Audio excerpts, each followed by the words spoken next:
नहमदुहु व नसल्ली अला रसूलिहिल करीम अम्मा बाद फ़ाऊज़ु बिल्लाहि मिनश शैतानिर रजीम बिस्मिल्लाहिर रहमानिर रहीम अस्सलाम वालेकुम एवरीवन जज़ाकल्लाह खैर for coming to this infinite parenting workshop. आज हम इंशाल्लाह सेवन्थ मॉड्यूल जो है वो डिस्कस करेंगे, जो कि let me quickly first share the slides. अच्छा जी, तो सातवां मॉड्यूल है और हम व्हाट डिस्कस कर रहे थे। लास्ट में हमने व्हाट डिस्कस किया, आज भी हम व्हाट टू डू डिस्कस कर रहे हैं और उसके अंदर हमने कहा था 4 ग्रेटर गोल्स डिस्कस करेंगे।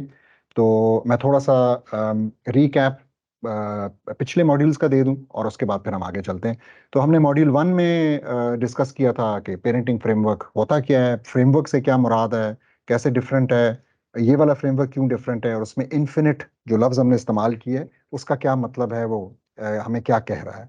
फिर उसके बाद हमने डिस्कस किया कि सेकंड मॉड्यूल में कि हमारी ज़िंदगी का सबसे बड़ा वाई क्या है और उस वाई की क्या इंपॉर्टेंस है, और फिर हमारी पेरेंटिंग का वाई क्या है, वो कैसे कनेक्ट होना चाहिए हमारी ज़िंदगी के सबसे बड़े वाई यानी हमारी ज़िंदगी के मकसद मकसद हयात पर्पस के साथ। मॉड्यूल 3 में हमने डिस्कस किया कि हमारी लिमिट्स क्या हैं, क्या चीज़ हमारे इख्तियार में है, क्या चीज़ अल्लाह सुब्हानहू ताला के इख्तियार में है, हमें किस चीज़ की फ़िक्र होनी चाहिए, और हमने ब्रॉडली डिस्कस किया कि हमें इनपुट्स के ऊपर तवज्जो देनी है, आउटकम्स अल्लाह सुब्हानहू ताला के हाथ में, वो उन पे छोड़ दें। चौथे मॉड्यूल में हमने डिस्कस किया था कि पेरेंटिंग कहाँ पे होती है, पेरेंटिंग कहाँ पे करनी है, और वो होम्स थे, होम्स एज रेस्क्यूअर हमने डिस्कस किया। और उसमें जो मेन मैसेज था वो यही था कि घर के माहौल को ऐसे बनाना है कि हमारी जो पेरेंटिंग की रिस्पॉन्सिबिलिटी है वो हमारे लिए आसान हो जाए, ना कि मजीद मुश्किल। पांचवें मॉड्यूल में हमने डिस्कस किया कि हु टू वर्क ऑन, किसके ऊपर ये सारा काम होना है, वो हम खुद हैं। और फिर हमने जो रिलेशनशिप याहू है, हमारा ताल्लुक हमारे साथ, अपने साथ, हमारा ताल्लुक अल्लाह के साथ, हमारा ताल्लुक जो है वो फितरत, नेचर, कुदरत, हैबिटाट के साथ, हमारा ताल्लुक अपनों के साथ और औरों के साथ। फिर उसके बाद लास्ट मॉड्यूल नंबर 6 में हमने पहला जो ग्रेटर गोल है हमारी पेरेंटिंग का, जो हम अचीव करना चाहते हैं अपनी पेरेंटिंग के जरिए बिलखसूस अपने बच्चों के अंदर, वो डिस्कस किया। और पहला जो गोल था वो टू स्ट्रेंथन देयर अकीदा था। अब मैं यहाँ पे ये बात बताता चलूँ कि जितने भी प्रीवियस मॉड्यूल थे और जो आगे आने वाले मॉड्यूल्स भी हैं, इन सब के अंदर जो भी डिस्कशन हो रही है, चाहे वो स्पेसिफिकली हमारे ऊपर फोकस्ड है या नहीं है, लेकिन वो हमें जरूर एड्रेस कर रही है। तो ऐसा नहीं है कि मैं कोई भी, मिसाल के तौर पे जैसे अगर मैं कोई डाइट बता रहा हूँ कि ये अच्छी चीज़ है खाने की, तो वो हम पे भी अप्लाई होता है, सिर्फ हमारे बच्चों के लिए नहीं है कि हम उनको ये चीज़ बना के दें और उनको खिलाएं। तो ये बात अकीदा वाले में भी बड़ी डिस्कस हुई क्लियरली कि we have to strengthen our अकीदा before we can strengthen their अकीदा। We need to correct our अकीदा and base it on intellectual foundations because we can do the same with our children. तो इसी तरीके से आज का जो मॉड्यूल है वो सेल्फ एस्टीम के बारे में है, जिसको हम बड़े डिटेल में देखेंगे। लेकिन हमें अपना सेल्फ एस्टीम करेक्ट करना, सही बुनियादों के ऊपर खड़ा करना, इस्लाम के कॉन्टेक्स्ट को समझना सेल्फ एस्टीम के हवाले से, ये पहले होगा तो उसके बाद हम अपने बच्चों का सेल्फ एस्टीम ठीक तरीके से नर्चर कर सकेंगे, बिल्ड कर सकेंगे। So both are equally important, ठीक है। लेकिन ऑफ कोर्स हमारी पेरेंटिंग का, जैसा शुरू में बताया था, हम अब वो आसान जो हमारा व्हाट है, जिसको हमने कहा कि वो आसान है, उसको हम एड्रेस कर रहे हैं। तो उसमें अकीदा हो गया, अब सेकंड सेल्फ एस्टीम है। तो ये वो 4 गोल्स हैं, ASAN, अकीदा, सेल्फ एस्टीम, अक्लिया, नफ्सिया, जो कि हमने डेवलप करना है, एक्टिवली प्रोएक्टिवली डेवलप करना है अपने बच्चों के अंदर। तो हम अब इस लास्ट ऊपर ब्लू वाले के ऊपर पहुंचे हुए हैं, which is what are the greater goals. तो आज हम इंशाल्लाह शुरू करते हैं और हम ग्रेटर गोल नंबर 2 से शुरू कर रहे हैं। और यहाँ मैं पहले थोड़ी सी कुछ बैड न्यूज़ पेरेंट्स के साथ शेयर करना चाहूँगा। और वो बैड न्यूज़ वैसे आप लोगों के लिए नई नहीं होनी चाहिए, तो हो सकता है कोई एक आध पॉइंट जो है वो नया हो। लेकिन मैंने इसके ऊपर एक बड़ा डिटेल्ड आर्टिकल लिखा था, यहाँ पे तीसरी स्लाइड के अंदर उसका लिंक शेयर्ड है, जिसमें सारी एविडेंसेस भी, तो जितना भी लिटरेचर यहाँ पे मैं कोट कर रहा हूँ, खास तौर पे ये पहली 3-4 स्लाइड्स के अंदर जितनी भी मैं बात सामने रख रहा हूँ, तो उसकी जो जो पब्लिश्ड लिटरेचर है, जो पेपर्स हैं, रेफरेंसेस हैं, आर्टिकल्स हैं, वो सारे उस आर्टिकल के अंदर बड़े डिटेल में दिए हुए हैं। तो अगर कोई फॉलो करना चाहे तो उस आर्टिकल को देख सकता है। असाइनमेंट जो है वो मैं इसके अलावा बनाऊंगा इंशाल्लाह, लेकिन ये आर्टिकल आपने जरूर रेफर करना है, not just for the links but also for a better wholesome understanding of the topic. तो बैड न्यूज ये है कि साइंस ने ये एस्टैब्लिश किया है कि there is a causal link between low self esteem, जो कि अभी हम डिस्कस करेंगे एग्जैक्टली कि क्या है, लेकिन लो सेल्फ एस्टीम और depression, drug usage, anti social behaviour, rejection by peers, low academic achievement, eating disorders, suicidal attempts, तो ये तमाम जो चीजें हैं जो कि हम अपने बच्चों में बिल्कुल नहीं देखना चाहते, ये तमाम चीजें अनफॉर्चुनेटली पता ये लग रहा है कि लो सेल्फ एस्टीम इनको कॉज करता है।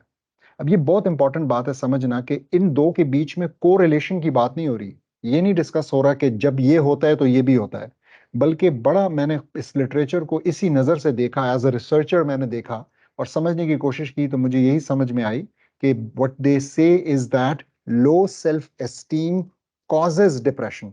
तो अगर आपको लो सेल्फ एस्टीम है, आपका सेल्फ एस्टीम लो है, ठीक है, तो आपके अंदर डिप्रेशन होने के चांसेस बढ़ जाएंगे इसकी वजह से।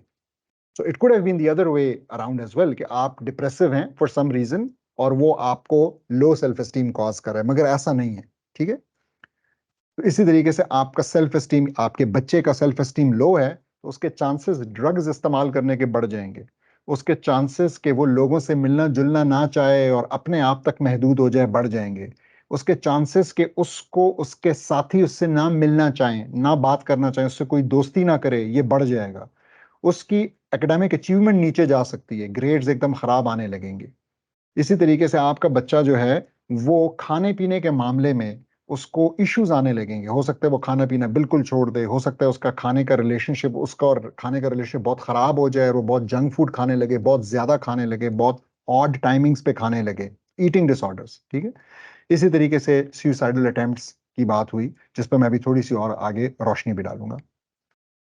और मजीद बैड न्यूज उन लोगों के लिए जिनकी मेरी तरह बेटियां हैं, क्योंकि there are some risk factors, ठीक है। तो मैं थोड़ा सा उन रिस्क फैक्टर्स के ऊपर दिखाऊं। 4 रिस्क फैक्टर्स हैं यहाँ पे जो कि लिटरेचर के अंदर बताए जाते हैं। अच्छा, रिस्क फैक्टर से क्या मुराद है? रिस्क फैक्टर आप अक्सर सुनते हैं जब कभी बीमारियों की बात होती है, तो लेट्स से हार्ट की बात होती है, तो कहते हैं कि जी हार्ट अटैक के लिए एक रिस्क फैक्टर है कि आप स्मोकिंग तो नहीं करते, आप ओबीस तो नहीं है, आपका वजन ज्यादा तो नहीं है, आप और इस किस्म की चीजें, फैमिली हिस्ट्री तो नहीं है। तो इनको, इन चीजों को रिस्क फैक्टर कहा जाता है, यानी आपके रिस्क को बढ़ा देते हैं। तो जो 4 रिस्क फैक्टर्स लिटरेचर के अंदर बताए गए हैं कि जो इन चीजों की अकरेंस को in a person with low self esteem बढ़ा सकते हैं, वो क्या चीजें हैं? वो है नंबर 1, बीइंग अ गर्ल। तो हम जब अपनी बच्चियों की बात करते हैं तो वो ज्यादा रिस्क पे हैं अनफॉर्चुनेटली। ऑलमोस्ट इन तमाम चीजों के, मैं आगे थोड़ी सी डिटेल में जाऊंगा, लेकिन ऑलमोस्ट इन तमाम चीजों के वो ज्यादा रिस्क में। So actually they need our, वो हमारी तवज्जो की ज्यादा डिजर्विंग है, ठीक है। वो हमारी प्रोटेक्शन के ज्यादा डिजर्विंग है, वो हमारे ख्याल, हमें उनके लिए ज्यादा सोचना चाहिए, हमें उनके लिए ज्यादा माहौल क्रिएट करने की जरूरत है कि ऐसी कोई चीज ना हो। इसी तरीके से जो लो सोशियो इकोनॉमिक स्टेटस के की फैमिलीज हैं, वहां पे इसका चांस ज्यादा है। तो अनफॉर्चुनेटली हम एक ऐसे मुल्क को बिलोंग करते हैं जिसमें के ज्यादातर लोग ही लो सोशियो इकोनॉमिक स्टेटस के हैं। फिर इसी तरीके से लो पेरेंटल एजुकेशन लेवल। तो अगर पेरेंट्स का जो तालीम का लेवल है कि उन्होंने कितनी तालीम हासिल की है और वो कितने तालीम याफ्ता हैं और घर में कितना एक तालीमी पढ़ा लिखा माहौल है, अगर वो भी नहीं है तो ये मजीद रिस्क फैक्टर है।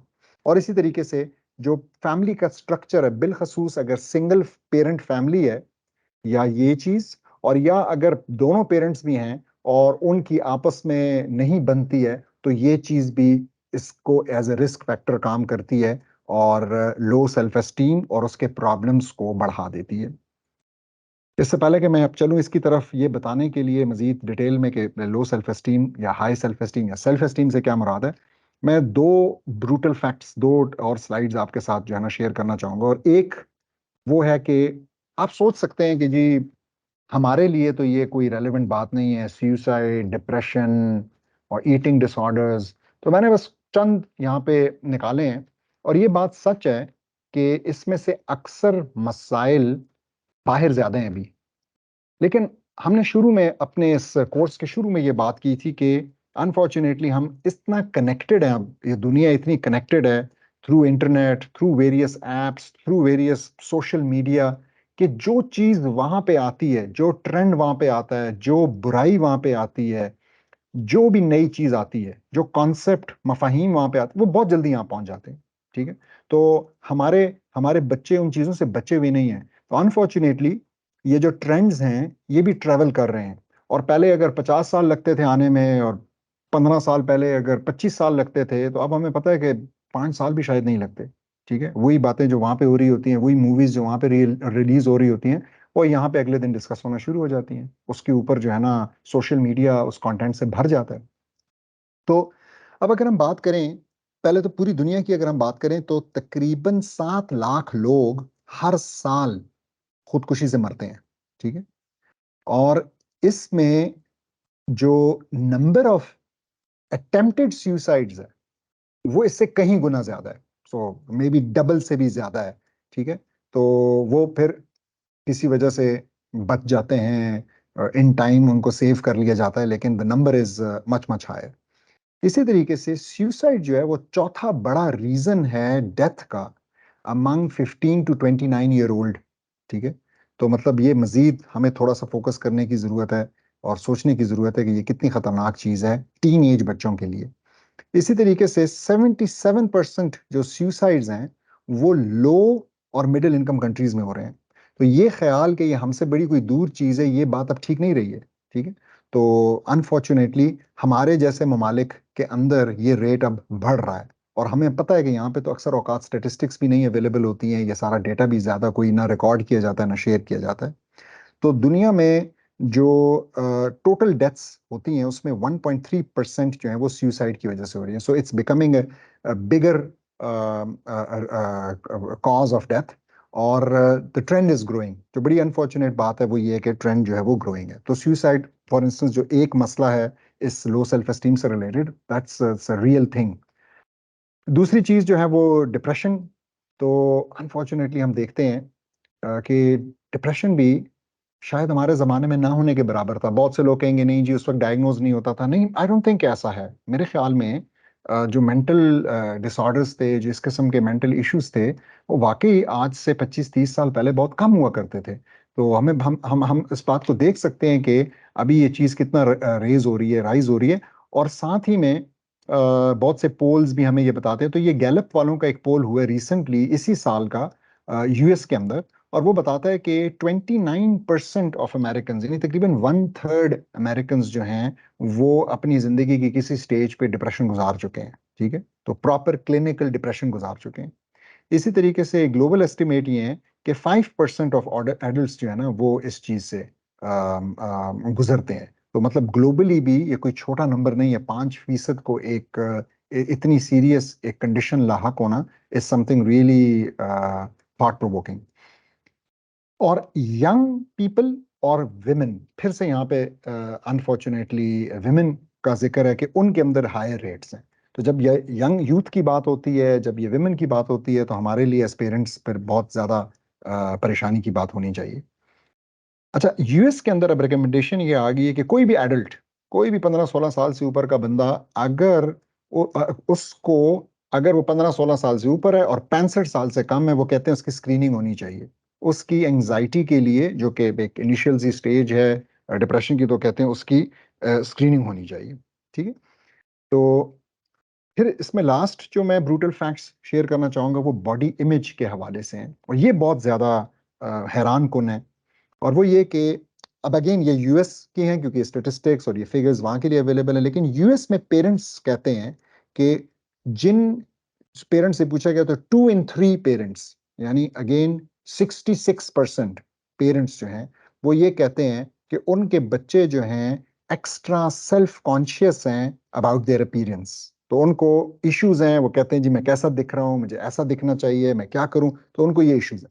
फिर वो फर्दर कहते हैं कि 1 in 5, ठीक है, तो ये तकरीबन 20% बनता है। तो 20% जो है ना वो कहते हैं कि उनके टीन्स जो हैं, उनके जो टीन एजर बच्चे हैं, वो ऐसी सिचुएशंस को, ऐसे सिनेरियो को अवॉइड करते हैं कि उनकी तस्वीर खींची जाए।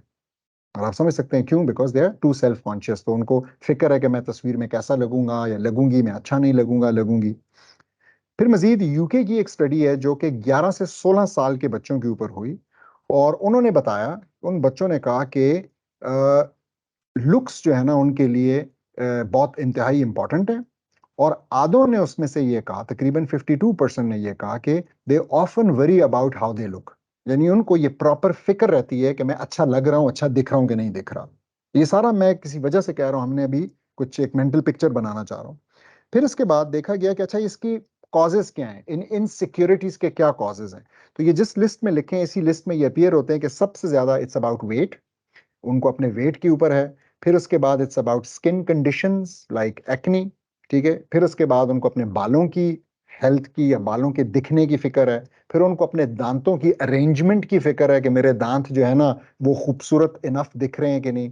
फिर उनको अपनी हाइट की इनसिक्योरिटी है। और फिर उनको अपने फेशियल फीचर्स की इनसिक्योरिटी है, ठीक है। तो और मजीद इसमें जो पेरेंट्स हैं टीन्स के, वो ये बताते हैं कि जो 8 से 12 साल के बच्चे हैं उनके मुकाबले में टीन्स को ये सब कुछ होने का चांस ज्यादा है, ठीक है। तो ये हमें एक जरा सी एक पॉजिटिव बात है कि हमारे पास टाइम है। इवन अगर आपके बच्चे अभी टीन्स में दाखिल नहीं हुए तो आपको बहुत ज्यादा सस्पेक्ट करने की जरूरत नहीं है कि ये मसाइल आ चुके हैं। तो आपके पास टाइम है, you can still work on them. Of course हम तो जब भी होगा जब तक होगा अपनी तरफ से कोशिश करेंगे और ठीक तरीके से एक प्रिंसिपल्ड पेरेंटिंग की कोशिश करेंगे। लेकिन ये मसाइल जो है वो कहते हैं कि टीन्स में ज्यादा रिपोर्ट होते हैं as compared to pre teens के अंदर। और थोड़ी सी गुड न्यूज भी अब, और वो ये है कि, और फिर यहाँ पे मैंने आर्टिकल का लिंक दिया हुआ है। तो गुड न्यूज ये है कि जैसा मैंने बताया कि यहाँ पे अब साइंस बता रही है कि एक कॉजल लिंक है बिटवीन हाई सेल्फ एस्टीम। तो अगर किसी पेरेंट्स ने अपने बच्चों के अंदर एक प्रॉपर हाई सेल्फ एस्टीम उनका नर्चर किया है, कल्टीवेट किया है, तो वहाँ पे आपको एकेडमिक अचीवमेंट्स भी नजर आएंगी। वहाँ पे आपको इंटरपर्सनल सक्सेस भी नजर आएगी, यानी वो बच्चे सोशली बेहतर होंगे, वो बेहतर तरीके से बात कर सकेंगे, लोगों के साथ बेहतर तरीके से इंटरेक्ट कर सकेंगे, रिश्ते बना सकेंगे, रिश्ते निभा सकेंगे, दोस्तियां निभा सकेंगे, ठीक है। और उनकी जो खुशी का लेवल होगा, उनका जो हैप्पीनेस है, वो ज्यादा बेहतर होगी एज कंपेयर टू अदर्स। तो अब इनफ बात हो गई। टू सेट द एजेंडा, आप थोड़ा सा इसके ऊपर डिस्कस करने की और समझने की जरूरत है कि अच्छा तो ये है क्या चीज।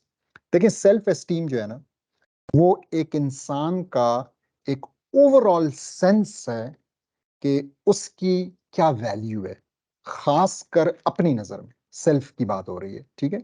तो अपनी, तो एक इंसान अपनी वर्थ क्या देखता है, अपने आप को वर्थलेस समझता है या अपने आप को बहुत कीमती समझता है, वैल्यूएबल समझता है, या समझता है कि मैं किसी काबिल नहीं हूं। And that would be of course based on something, ठीक। जो हमने कुछ चीजें अभी जिक्र भी किया, लेकिन बेसिक कॉन्सेप्ट जो है वो सेल्फ एस्टीम का ही है, ठीक है। तो अब आप थोड़ा सा सोच सकते हैं कि टू स्टार्ट विद एक बहुत अच्छी कन्वर्सेशन जो है ना बच्चों के साथ होनी चाहिए कि what do you value about your self, ठीक है। ये एक स्टार्टिंग पॉइंट हो सकता है। अपने लिए भी हमें सोचने की जरूरत है, स्पाउसेस को आपस में भी ये डिस्कशन करने की जरूरत है। अब एक प्रॉब्लम आता है यहाँ पे, और वो ये है कि जो डोमिनेंट वेस्टर्न आइडियोलॉजी है उसकी अंडरस्टैंडिंग अबाउट सेल्फ एस्टीम बड़ी ही लिमिटेड, बड़ी ही कंस्ट्रेन्ड किस्म की है। तो पहली चीज जो मैं आज मेन समझाना चाह रहा हूँ पेरेंटिंग के हवाले से वो ये है कि उनकी जो अंडरस्टैंडिंग है या उनकी जो डेफिनेशन है आप कह लें about about this particular concept, वो बड़ा ही लिमिटेड है और उसकी वजह से इनकरेक्ट है और हमारे ईमानी तनाजर के साथ, हमारे वर्ल्ड व्यू के साथ वो कंपैटिबल नहीं है। तो वो क्या है? वो ये है कि the reason why they think they are valuable और what for they think they are valuable, ये दोनों चीजें बड़ी गलत है। ये बड़ी गलत चीजों के साथ उन्होंने सेल्फ वर्थ को कनेक्ट किया हुआ है, गलत चीजों के साथ उन्होंने सेल्फ एस्टीम को कनेक्ट किया हुआ है।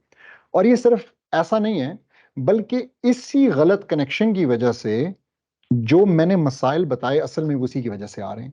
ये मैं अभी इंशाल्लाह डिस्कस करूंगा और सामने रखूंगा।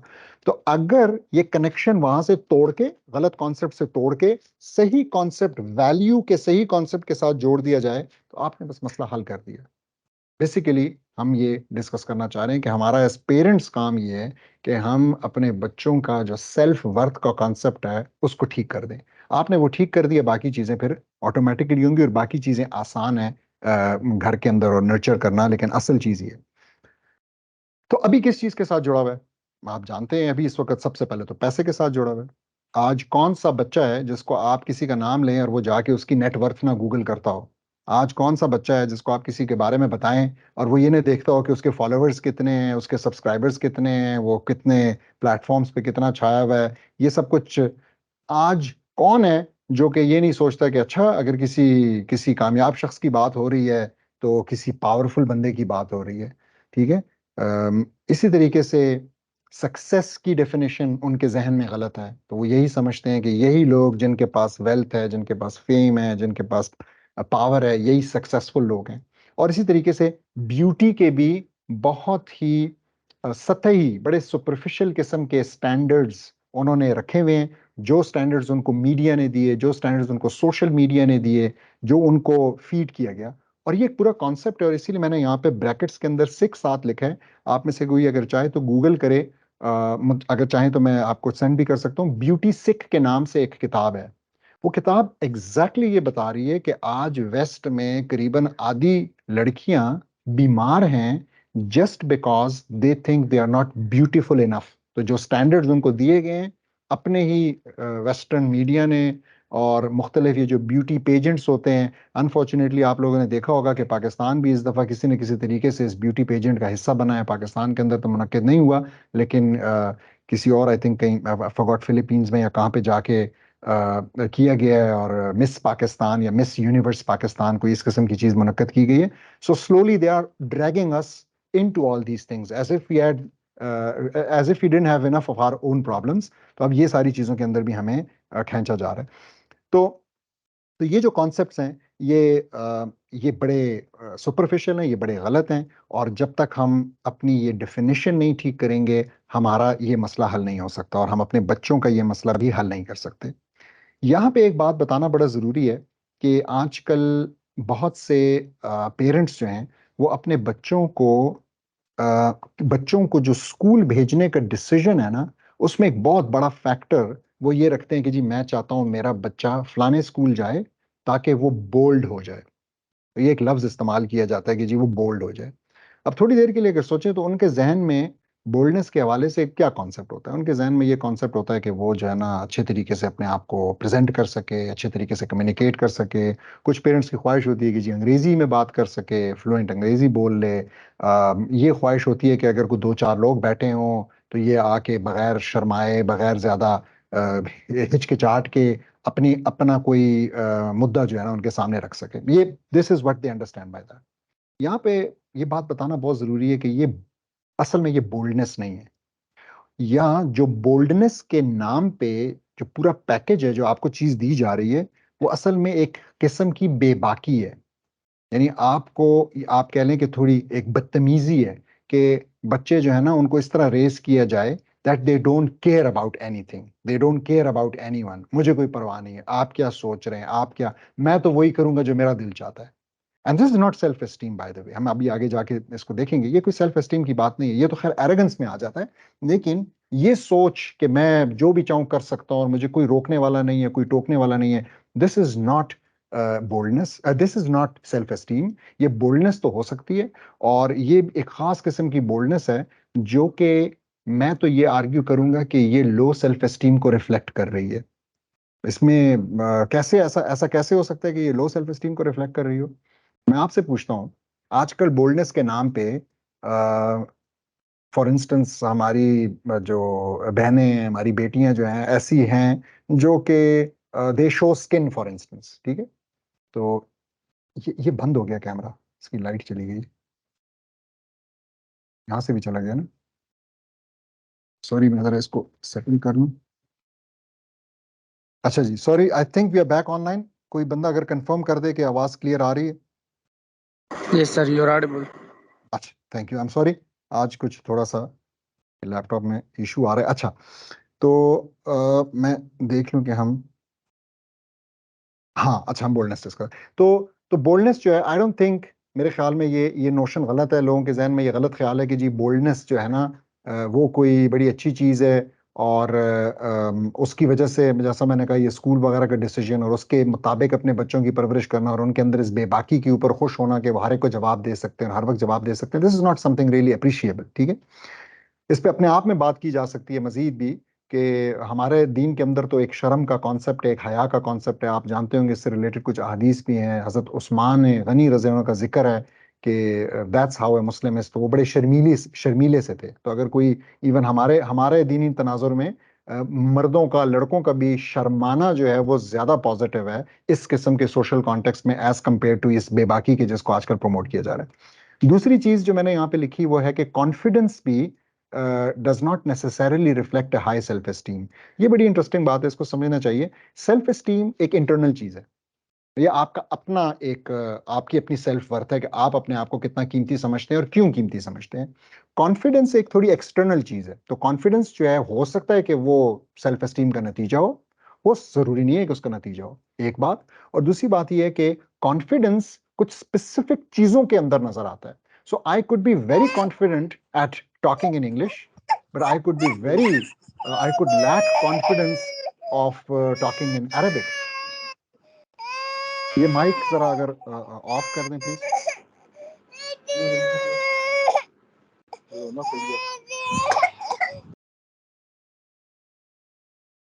अच्छा जी, मैं बोल्डनेस से इस डिस्कशन को दोबारा शुरू कर देता हूं। तो मैं बता ही रहा था कि boldness is not the same as self esteem. मैं इसको बड़ा क्लियरली, तो ये जो बेबाकी फैलाई जा रही है सोसाइटी के अंदर, that is not Muslim attribute. ठीक है, तो मुसलमानों का एट्रीब्यूट, इवन मर्दों के लिए सोशल कॉन्टेक्स्ट के अंदर इस पे अहादीस मौजूद हैं। तो वो शर्माना जो है वो is closer to the Islamic way of life and Islamic teachings even for men as compared to ये जो एक बेबाकी है अगेन सोशल कॉन्टेक्स्ट के अंदर। और फिर दूसरी चीज मैंने कॉन्फिडेंस के हवाले से बता रहा था कि कॉन्फिडेंस जो है वो जरूरी नहीं है कि सेल्फ एस्टीम की मैनिफेस्टेशन हो, उसका इजहार कर रहा हो। बल्कि दो चीजें, एक तो सेल्फ एस्टीम इंटरनल चीज है, आपका अपना इंटरनल वैल्यू सिस्टम है कि आप किस चीज के ऊपर अपने आप को वैल्यूएबल समझ रहे हैं, किस चीज को अपनी आप वैल्यूएबल समझ रहे हैं। और दूसरा कॉन्फिडेंस जो है वो एक एक्सटर्नल चीज है, तो वो लोगों को मजर पजीर होती है, नजर आती है, मैनिफेस्ट होती है व्हेन यू डू समथिंग और हाउ यू डू इट। दूसरी बात कॉन्फिडेंस की और जो इसका फर्क की है कि कॉन्फिडेंस आपका कुछ मखसूस चीजों के अंदर होता है। तो हो सकता है आप एक चीज में कॉन्फिडेंट हैं और दूसरी में ना हो। तो आप हो सकता है कि क्या कहते हैं, इंग्लिश बोलने में कॉन्फिडेंट हो लेकिन उसके मुकाबले में आप तिलावत करने में कॉन्फिडेंट ना हो। आप जो है हो सकता है कुछ खास सोशल सिचुएशंस में कॉन्फिडेंट हो लेकिन किसी और सिचुएशन के अंदर ना हो। तो इट्स रियली नॉट जस्ट और इसके मुकाबले में जो सेल्फ एस्टीम है वो कोई एक सिंगल डोमेन की बात नहीं है, बल्कि वो फिर आपकी तमाम चीजों के अंदर वो रिफ्लेक्ट होता है और वो नजर आता है बिकॉज इट्स समथिंग इंटरनल। तो अब हम आते हैं थोड़ा सा जो वेस्टर्न कॉन्टेक्स्ट है, या जो आप कह लें कि वेस्टर्न जो लिमिटेशन है सेल्फ एस्टीम को, इसको समझने की मजीद कोशिश करते हैं। और उसके लिए मैंने एक इक्वेशन का सहारा लिया यहाँ पे। यही इक्वेशन मैंने अपने आर्टिकल के अंदर जो मैंने अभी पीछे शेयर भी की है उसके अंदर काफी डिटेल में डिस्कस की और समझाई है। तो बेसिकली ये इक्वेशन ये बताना चाह रही है कि देखें, एक एक बंदा जो कि सेक्युलर है, जो कि दीन को नहीं मानता, आखिरत को नहीं मानता, आप सोचिए जरा कि उसको, उसका वर्ल्ड व्यू, उसको चीजें कैसे नजर आ रही हैं। तो उसको चीजें ऐसे नजर आ रही हैं कि जी मेरी एक जिंदगी है, ठीक है, दैट्स माय लाइफ स्पैन। तो मैं कितने साल जीता हूं, मैं 20 साल जीता हूं, मैं 50 साल जीता हूं, या मैं 100 साल जीता हूं। तो ये उसको चीज नजर आ रही है। तो वो कहता है कि चलें जी ठीक है, ये तो बस एक गिवन रियलिटी है, जो भी होगा कुछ हद तक ये मेरे कंट्रोल में है। और अगर मेरी लाइफ ज्यादा है तो ये बड़ी कमाल की बात है, बड़ी अच्छी बात है। और अगर मेरी लाइफ कम है तो ये बड़े अफसोस की बात है, लेकिन this is seen as life span. फिर इसके बाद वो कहता है कि मेरी जिंदगी के अंदर कुछ जो है ना प्लेजर्स हैं, कुछ ऐसी चीजें हैं, मैंने ग्रीन में इसको बनाया, जो कि पॉजिटिव हैं, जो कि मेरे साथ अच्छी हो रही हैं, ठीक है। और उसके अंदर वो किस चीज को देखेगा, वो सबसे पहले इसी को देखेगा कि मेरे पास वेल्थ कितनी है, मेरे पास शोहरत फेम कितनी है, मैं ब्यूटी के स्टैंडर्ड्स के ऊपर कितना पूरा उतरता हूँ जो सोसाइटी ने डिफाइन किए हुए हैं। साथ में हो सकता है कोई हेल्थ को वैल्यू कर ले, साथ में हो सकता है कि वो कुछ और सेकेंडरी चीजों को, लेकिन ये वो चीजें हैं जिनको कि वो वैल्यू कर रहा है। और फिर उसके बाद वो कहता है कि कुछ लॉसेस भी हैं, कुछ ऐसी चीजें जो मुझे नापसंद है। तो मिसाल के तौर पे हो सकता है कहीं मुझे दौलत का लॉस हो जाए, मेरा बिजनेस खत्म हो जाता है। हो सकता है मुझे शोहरत का लॉस हो जाए, मुझे जेल हो जाती है, मेरे एकदम से जो है ना फॉलोवर नीचे आ जाते हैं, मेरा कोई कोई ऐसे मामलात थे सीक्रेट टाइगर वुड्स की तरह जो कि पकड़े जाते हैं और उसके बाद मेरे सारे कॉन्ट्रैक्ट्स खत्म हो जाते हैं, तो ये उसकी नज़र में, और या मेरी हेल्थ को कुछ हो जाता है या मेरे चाहने वालों में से किसी को कुछ हो जाता है, तो ये वो लॉसेस है, इनको वो नेगेटिव देखता है। और अब उसकी सारी जिंदगी जो है इसको मैक्सिमाइज करने में गुजरती है कि वो किसी तरीके से अपने प्लेजर्स को बढ़ा सके, एंश्योर कर सके कि मैं जो है, मेरे जो प्लेजर्स हैं वो ज्यादा हैं और मेरे जो लॉसेस हैं वो कम हैं, ताकि मेरी ये इक्वेशन एक पॉजिटिव इक्वेशन बने, ये इसकी जो लेफ्ट हैंड साइड है वो किसी तरीके से पॉजिटिव हो। और राइट हैंड साइड पे क्या है? There is nothing. वो तो बिलीव ही नहीं करता इस चीज में कि जी मौत शौत आ जाएगी तो उसके बाद फिर क्या होगा, उसके बाद भी मुझे कुछ मिलेगा, इस जिंदगी का उससे कोई ताल्लुक है कि नहीं है, तो ये कनेक्शन उसके लिए नहीं है, that's why it's equal to zero. तो ये उसका पैराडाइम है और इस पैराडाइम के हाथों वो मजबूर है। और मैं आपसे पूछता हूँ, मुझे बताएं, इस पैराडाइम के अंदर अगर किसी शख्स की, किसी मर्द की या किसी औरत की, किसी लड़के की या लड़की की, बच्चे की बच्ची की, अगर उसकी अपने हिसाब से वेल्थ की लॉटरी नहीं लगी, यानी वो अमीर नहीं है, वो जेफ बेजोस नहीं बन सका, वो स्टीव जॉब्स नहीं बन सका, वो जैक मॉ नहीं बन सका, ठीक है, तो इलन मस्क नहीं बन सका, वो अपने या जो दुनिया के बताए हुए स्टैंडर्ड्स हैं उनके मुताबिक जो है ना वो मॉडल नहीं है, तो वो कोई सेलिब्रिटी नहीं है, वो उसको नहीं लगता कि मैं जो है फलाने फलाने के मुताबिक के बराबर का खूबसूरत हूँ, यानी इसकी जेनेटिक लॉटरी नहीं निकली, वेल्थ की लॉटरी नहीं निकली, जेनेटिक लॉटरी नहीं निकली, और इसी तरह उसकी फेम की लॉटरी नहीं निकली, वो मशहूर नहीं हो गया, वायरल नहीं हो गया रातों रात, जिसकी वजह से लोग उसके फॉलोअर्स हों और उसको बुलाएं। तो पहले तो ये तीनों चीजें कितने फीसद लोगों के साथ होती होंगी? हमें छोड़ दें, वेस्ट में कितने फीसद, वैसे अगर कोई बताना चाहे आपके ख्याल में कितने फीसद लोगों के साथ होती है ऑनलाइन जो अटेंडेंस में, कोई अगर बताना चाहे? 1%, 10%, 50%, 80%, कितने फीसद लोगों की ये जेनेटिक लॉटरी, ये वेल्थ लॉटरी और ये फेम की लॉटरी निकलती है? May be 1%। मतलब जिन लोगों को हम जानते हैं तो वो तो 1% भी नहीं, तो हम तो चंद नाम जानते हैं, लेकिन चलें 100 हो, 200 हो, 1000 हो, 10 लाख भी अगर हो, तो इवन दैट्स लेस देन 1%।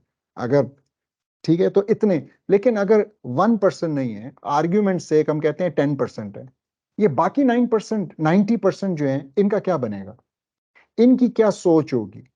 इनकी सोच ये होगी कि मैं रह गया, इनकी सोच ये होगी कि मैं तबाह हो गया, मैं बर्बाद हो गया, मुझे मुझे जो है ना मेरे हिस्से में कुछ नहीं आया।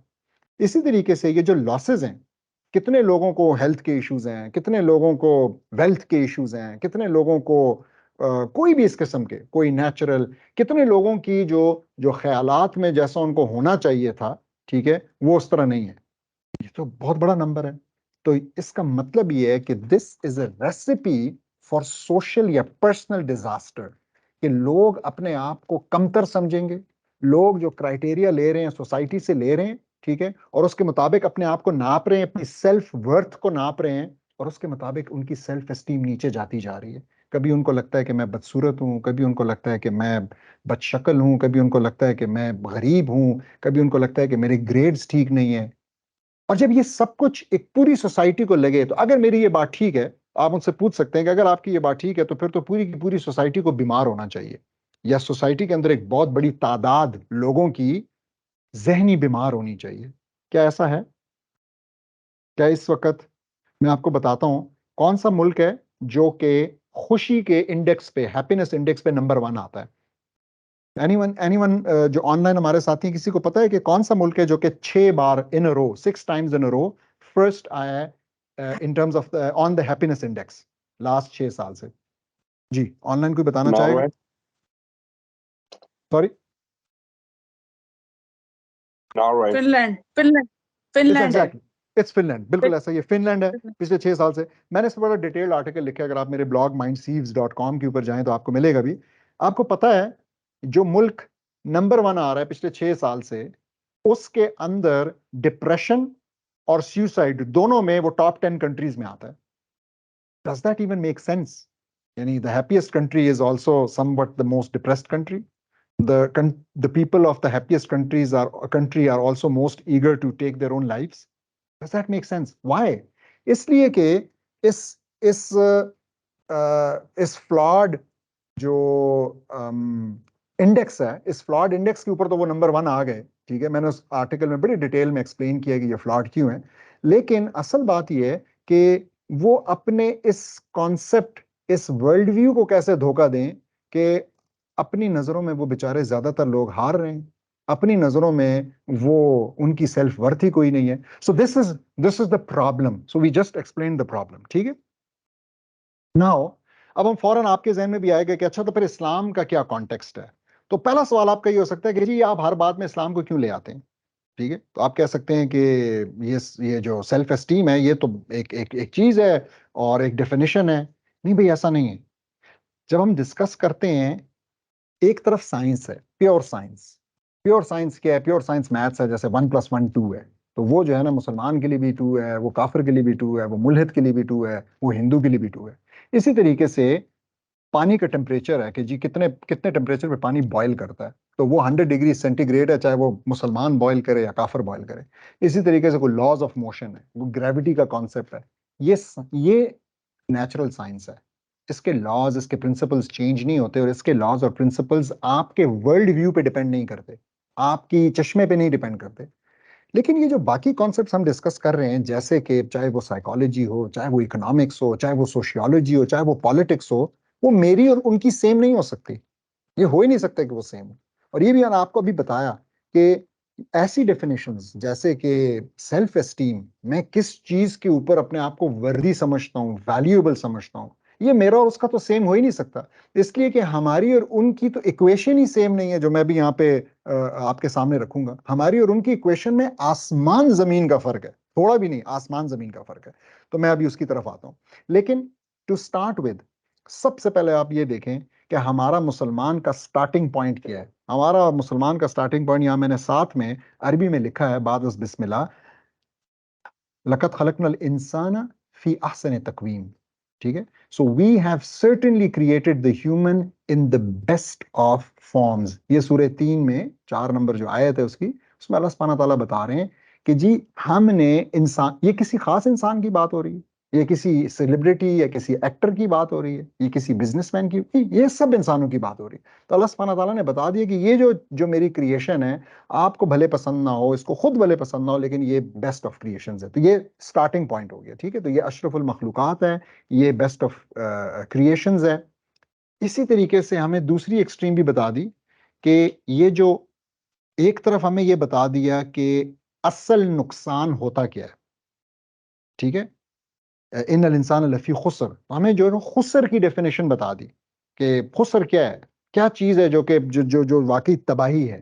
ठीक है. तो ईमान का ना होना तबाही है, वो ईमान के ऊपर ना चलना तबाही है, जो कि सबके हाथ में है. चाहे आपका जो भी फाइनेंशियल स्टेटस है, चाहे आपका जो भी अदरवाइज स्टेटस है, आप कर सकते हैं. और तीसरी बात यह कि हमें यह भी बता दिया कि होपलेसनेस जो है वो कुफर है. तो हमें इस चीज से भी मना कर दिया कि आप किसी भी सिचुएशन में आप हिम्मत नहीं हारेंगे. ठीक है. तो आप ये नहीं कर सकते कि आप कहेंगे जी बस अब जो है ना मुझे मुझे ये बीमारी हो गई है, या मेरा ये नुकसान हो गया बिजनेस के अंदर, या एनीथिंग एल्स, तो I am in a very bad situation, और मैं अब लेट्स से मुझे सुसाइडल थॉट्स आने लगे. ये वाकई ये मुसलमान के लिए ये जायज ही नहीं है चीज.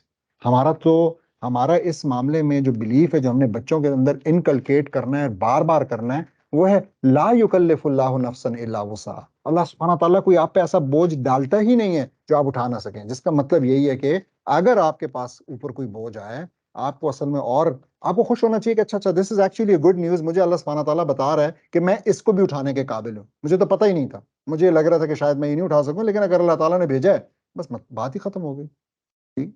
तो it's a for gone conclusion अगर अल्लाह सुब्हानहू तआला हमारे साथ कुछ ऐसा कर रहे हैं.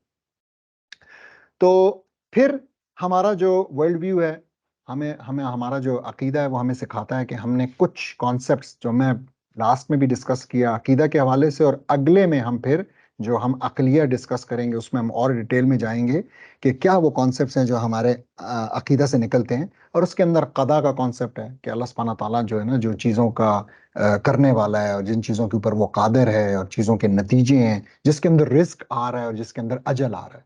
अब ये रिस्क का कॉन्सेप्ट बड़ा ही इंपॉर्टेंट यहाँ बन जाता है. क्यों? क्योंकि आप वेल्थ की पूरी टेंशन से और वेल्थ के साथ अपनी सेल्फ वर्थ एसोसिएट करने से ऊपर चले गए, आप उससे मुबर्रा हो गए, आप उससे बिल्कुल, यू आर बियॉन्ड दैट. क्यों? आपको पता है ये तो अल्लाह सुब्हानहू तआला ने दिया हुआ है।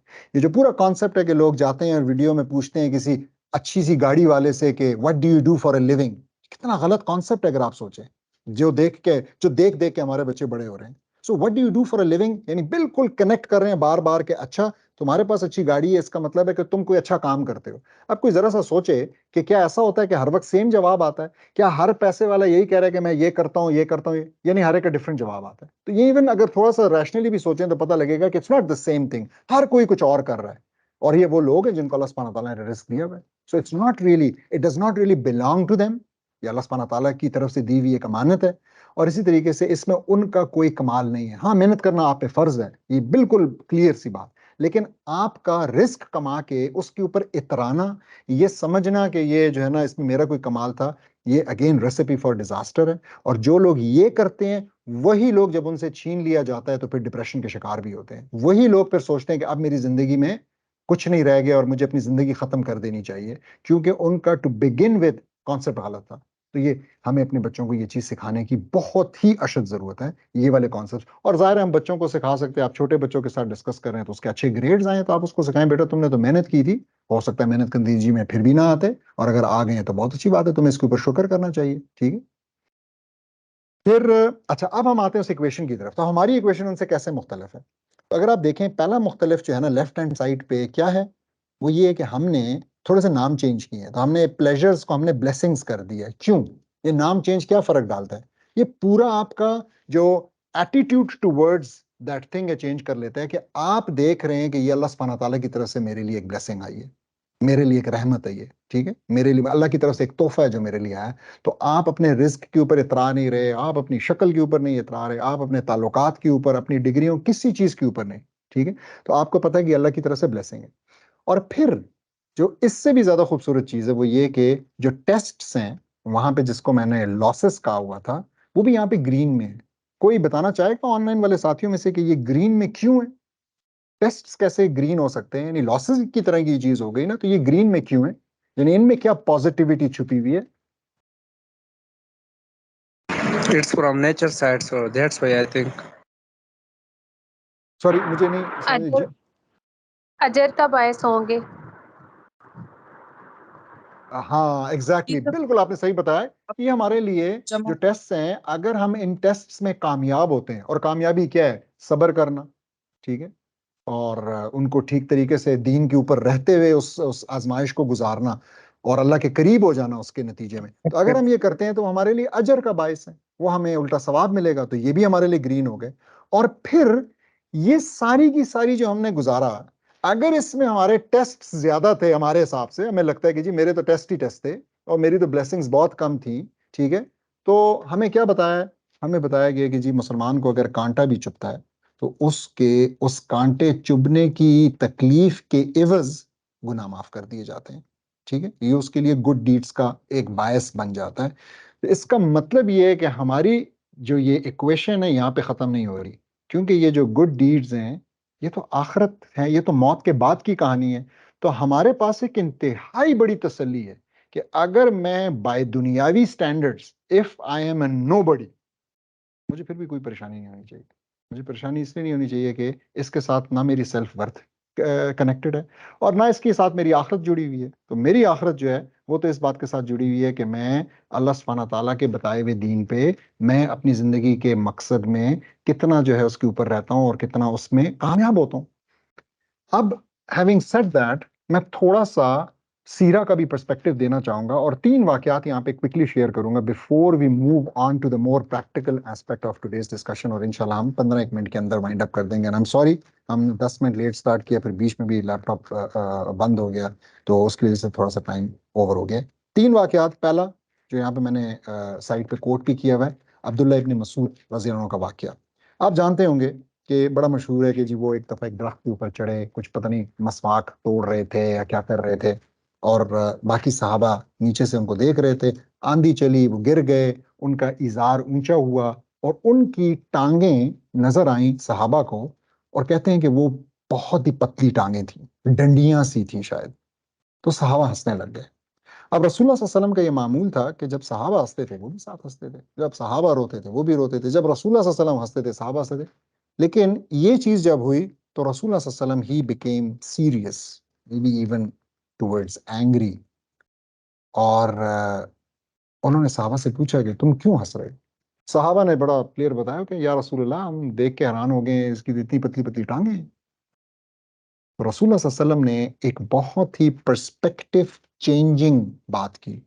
रसूल सल्लल्लाहु अलैहि वसल्लम ने कहा कि अब्दुल्ला इब्ने मसूद की ये टांगें क़यामत के दिन ओहद के पहाड़ से ज्यादा वजनी होंगी मीजान के अंदर। जस्ट लुक एट दिस, कि वो जो हम अभी बड़े लंबे तरीके से बात समझाने की कोशिश कर रहे थे कि what do you value in yourself? Do you value physical attributes? And those physical attributes which are not even in your own control, आपके अपने हाथ में भी नहीं, आप उसकी कॉज भी नहीं है, उसकी वजह भी नहीं है, आप उनको वैल्यू करते हैं। इसी तरह औरों में आप क्या वैल्यू करते हैं? तो रसूलुल्लाह सल्लल्लाहु अलैहि वसल्लम ने यहाँ पे उनको जो करेक्ट किया बाय सेइंग दिस, ये हमारे लिए बड़ी ही बेहतरीन नसीहत है कि कैसे हमने भी अपने बच्चों का, खासकर आपस में जो ये सेल्फ एस्टीम वाली चीज है, कैसे करेक्ट करनी है, किस चीज को वैल्यूएबल और किस चीज को ना वैल्यूएबल, मतलब वैल्यूएबल नहीं जानना। अच्छा, फिर वाकया है जाहिर बिन हिजाम का। ये भी एक सहाबी हैं, इतने वेल नोन सहाबी नहीं, लेकिन एक सहाबी हैं जो कि शायद बद्दू थे, डेजर्ट के रहने वाले थे, रसूलुल्लाह सल्लल्लाहु अलैहि वसल्लम से रेगुलर आके मिलते थे। और एक दफ़ा ये आए रसूलुल्लाह सल्लल्लाहु अलैहि वसल्लम से मिलने के लिए। वाकया कुछ इस तरह का है कि रसूलुल्लाह सल्लल्लाहु अलैहि वसल्लम को नहीं मिले, तो ये मार्केट चले गए। ये रसूलुल्लाह सल्लल्लाहु अलैहि वसल्लम के लिए तोहफे ले लाया करते थे, जो डेजर्ट की चीज़ें वो वहाँ से लेके आते थे। तो जैसे आज हम जब गाँव जाते हैं अपने, तो हम कहते हैं जी हमें कोई देसी घी चाहिए, तो हमें देसी अंडे चाहिए, तो इस किस्म की चीजें वहां से डेजर्ट की लाते थे। और रसूलुल्लाह सल्लल्लाहु अलैहि वसल्लम इनको शहर की चीजें देते थे। जब शहर लोग आते हैं तो यहाँ से भी कुछ चीजें लेके जाते हैं। तो ये आए हुए थे, उनको नहीं मिले, वो बाजार चले गए और जो अपना सामान वो बेचने के लिए लाए हुए थे उन्होंने बेचना शुरू कर दिया। तो रसूलुल्लाह सल्लल्लाहु अलैहि वसल्लम ने जब इनको बाजार में देखा, तो अब इनके बारे में ना मुझे कहते हुए बस हमेशा अजीब सा लगता है, लेकिन इनके बारे में कहा जाता है कि ये जरा बहुत छोटे कद के थे, और बड़ी, कुछ अल्फाज मैंने सीरा की किताबों में देखे हैं कि जी बड़े अनइम्प्रेसिव सी शक्ल थी या खूबसूरत नहीं थे, ठीक है, वट एवर दैट मीन्स। तो कहते हैं कि रसूलुल्लाह सल्लल्लाहु अलैहि वसल्लम गए और इनको यूं पीछे से जाके पकड़ा, ठीक है, और यूं उठा लिया, और उठा के मजाक में ऊंची ऊंची आवाज में कहने लगे कि कौन है जो इसको मुझसे खरीदेगा, ठीक है, यानी कि एक मजाक सा किया। तो इन्होंने ना जरा धीमी सी अल्फाज में, धीमी सी आवाज में कहा कि या रसूलुल्लाह, कौन मुझे खरीदने में इंटरेस्टेड होगा? आई एम वर्थलेस, मेरी तो कोई कीमत ही नहीं है।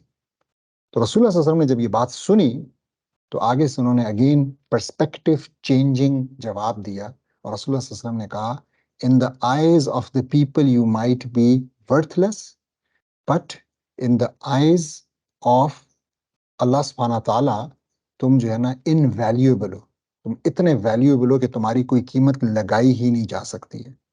ठीक, तो ये बहुत एक अगेन ये सेम एक टाइप की चीज जो मैं एस्टैब्लिश करना चाह रहा हूँ। और तीसरा वाकया, जुलेबीब बिन नामालूम। तो ये पहली बात, आप सीरा की किताबें देखें, क्लियर वहां पे लिखा हुआ है कि अरब सोसाइटी के अंदर ये कितनी बड़ी बात है कि जी किसी का जी बाप का नहीं पता कि कौन है और मालूम नहीं है, तो ये उनके लिए एक स्टिग्मा पहले तो पैदाइश के साथ जुड़ा हुआ।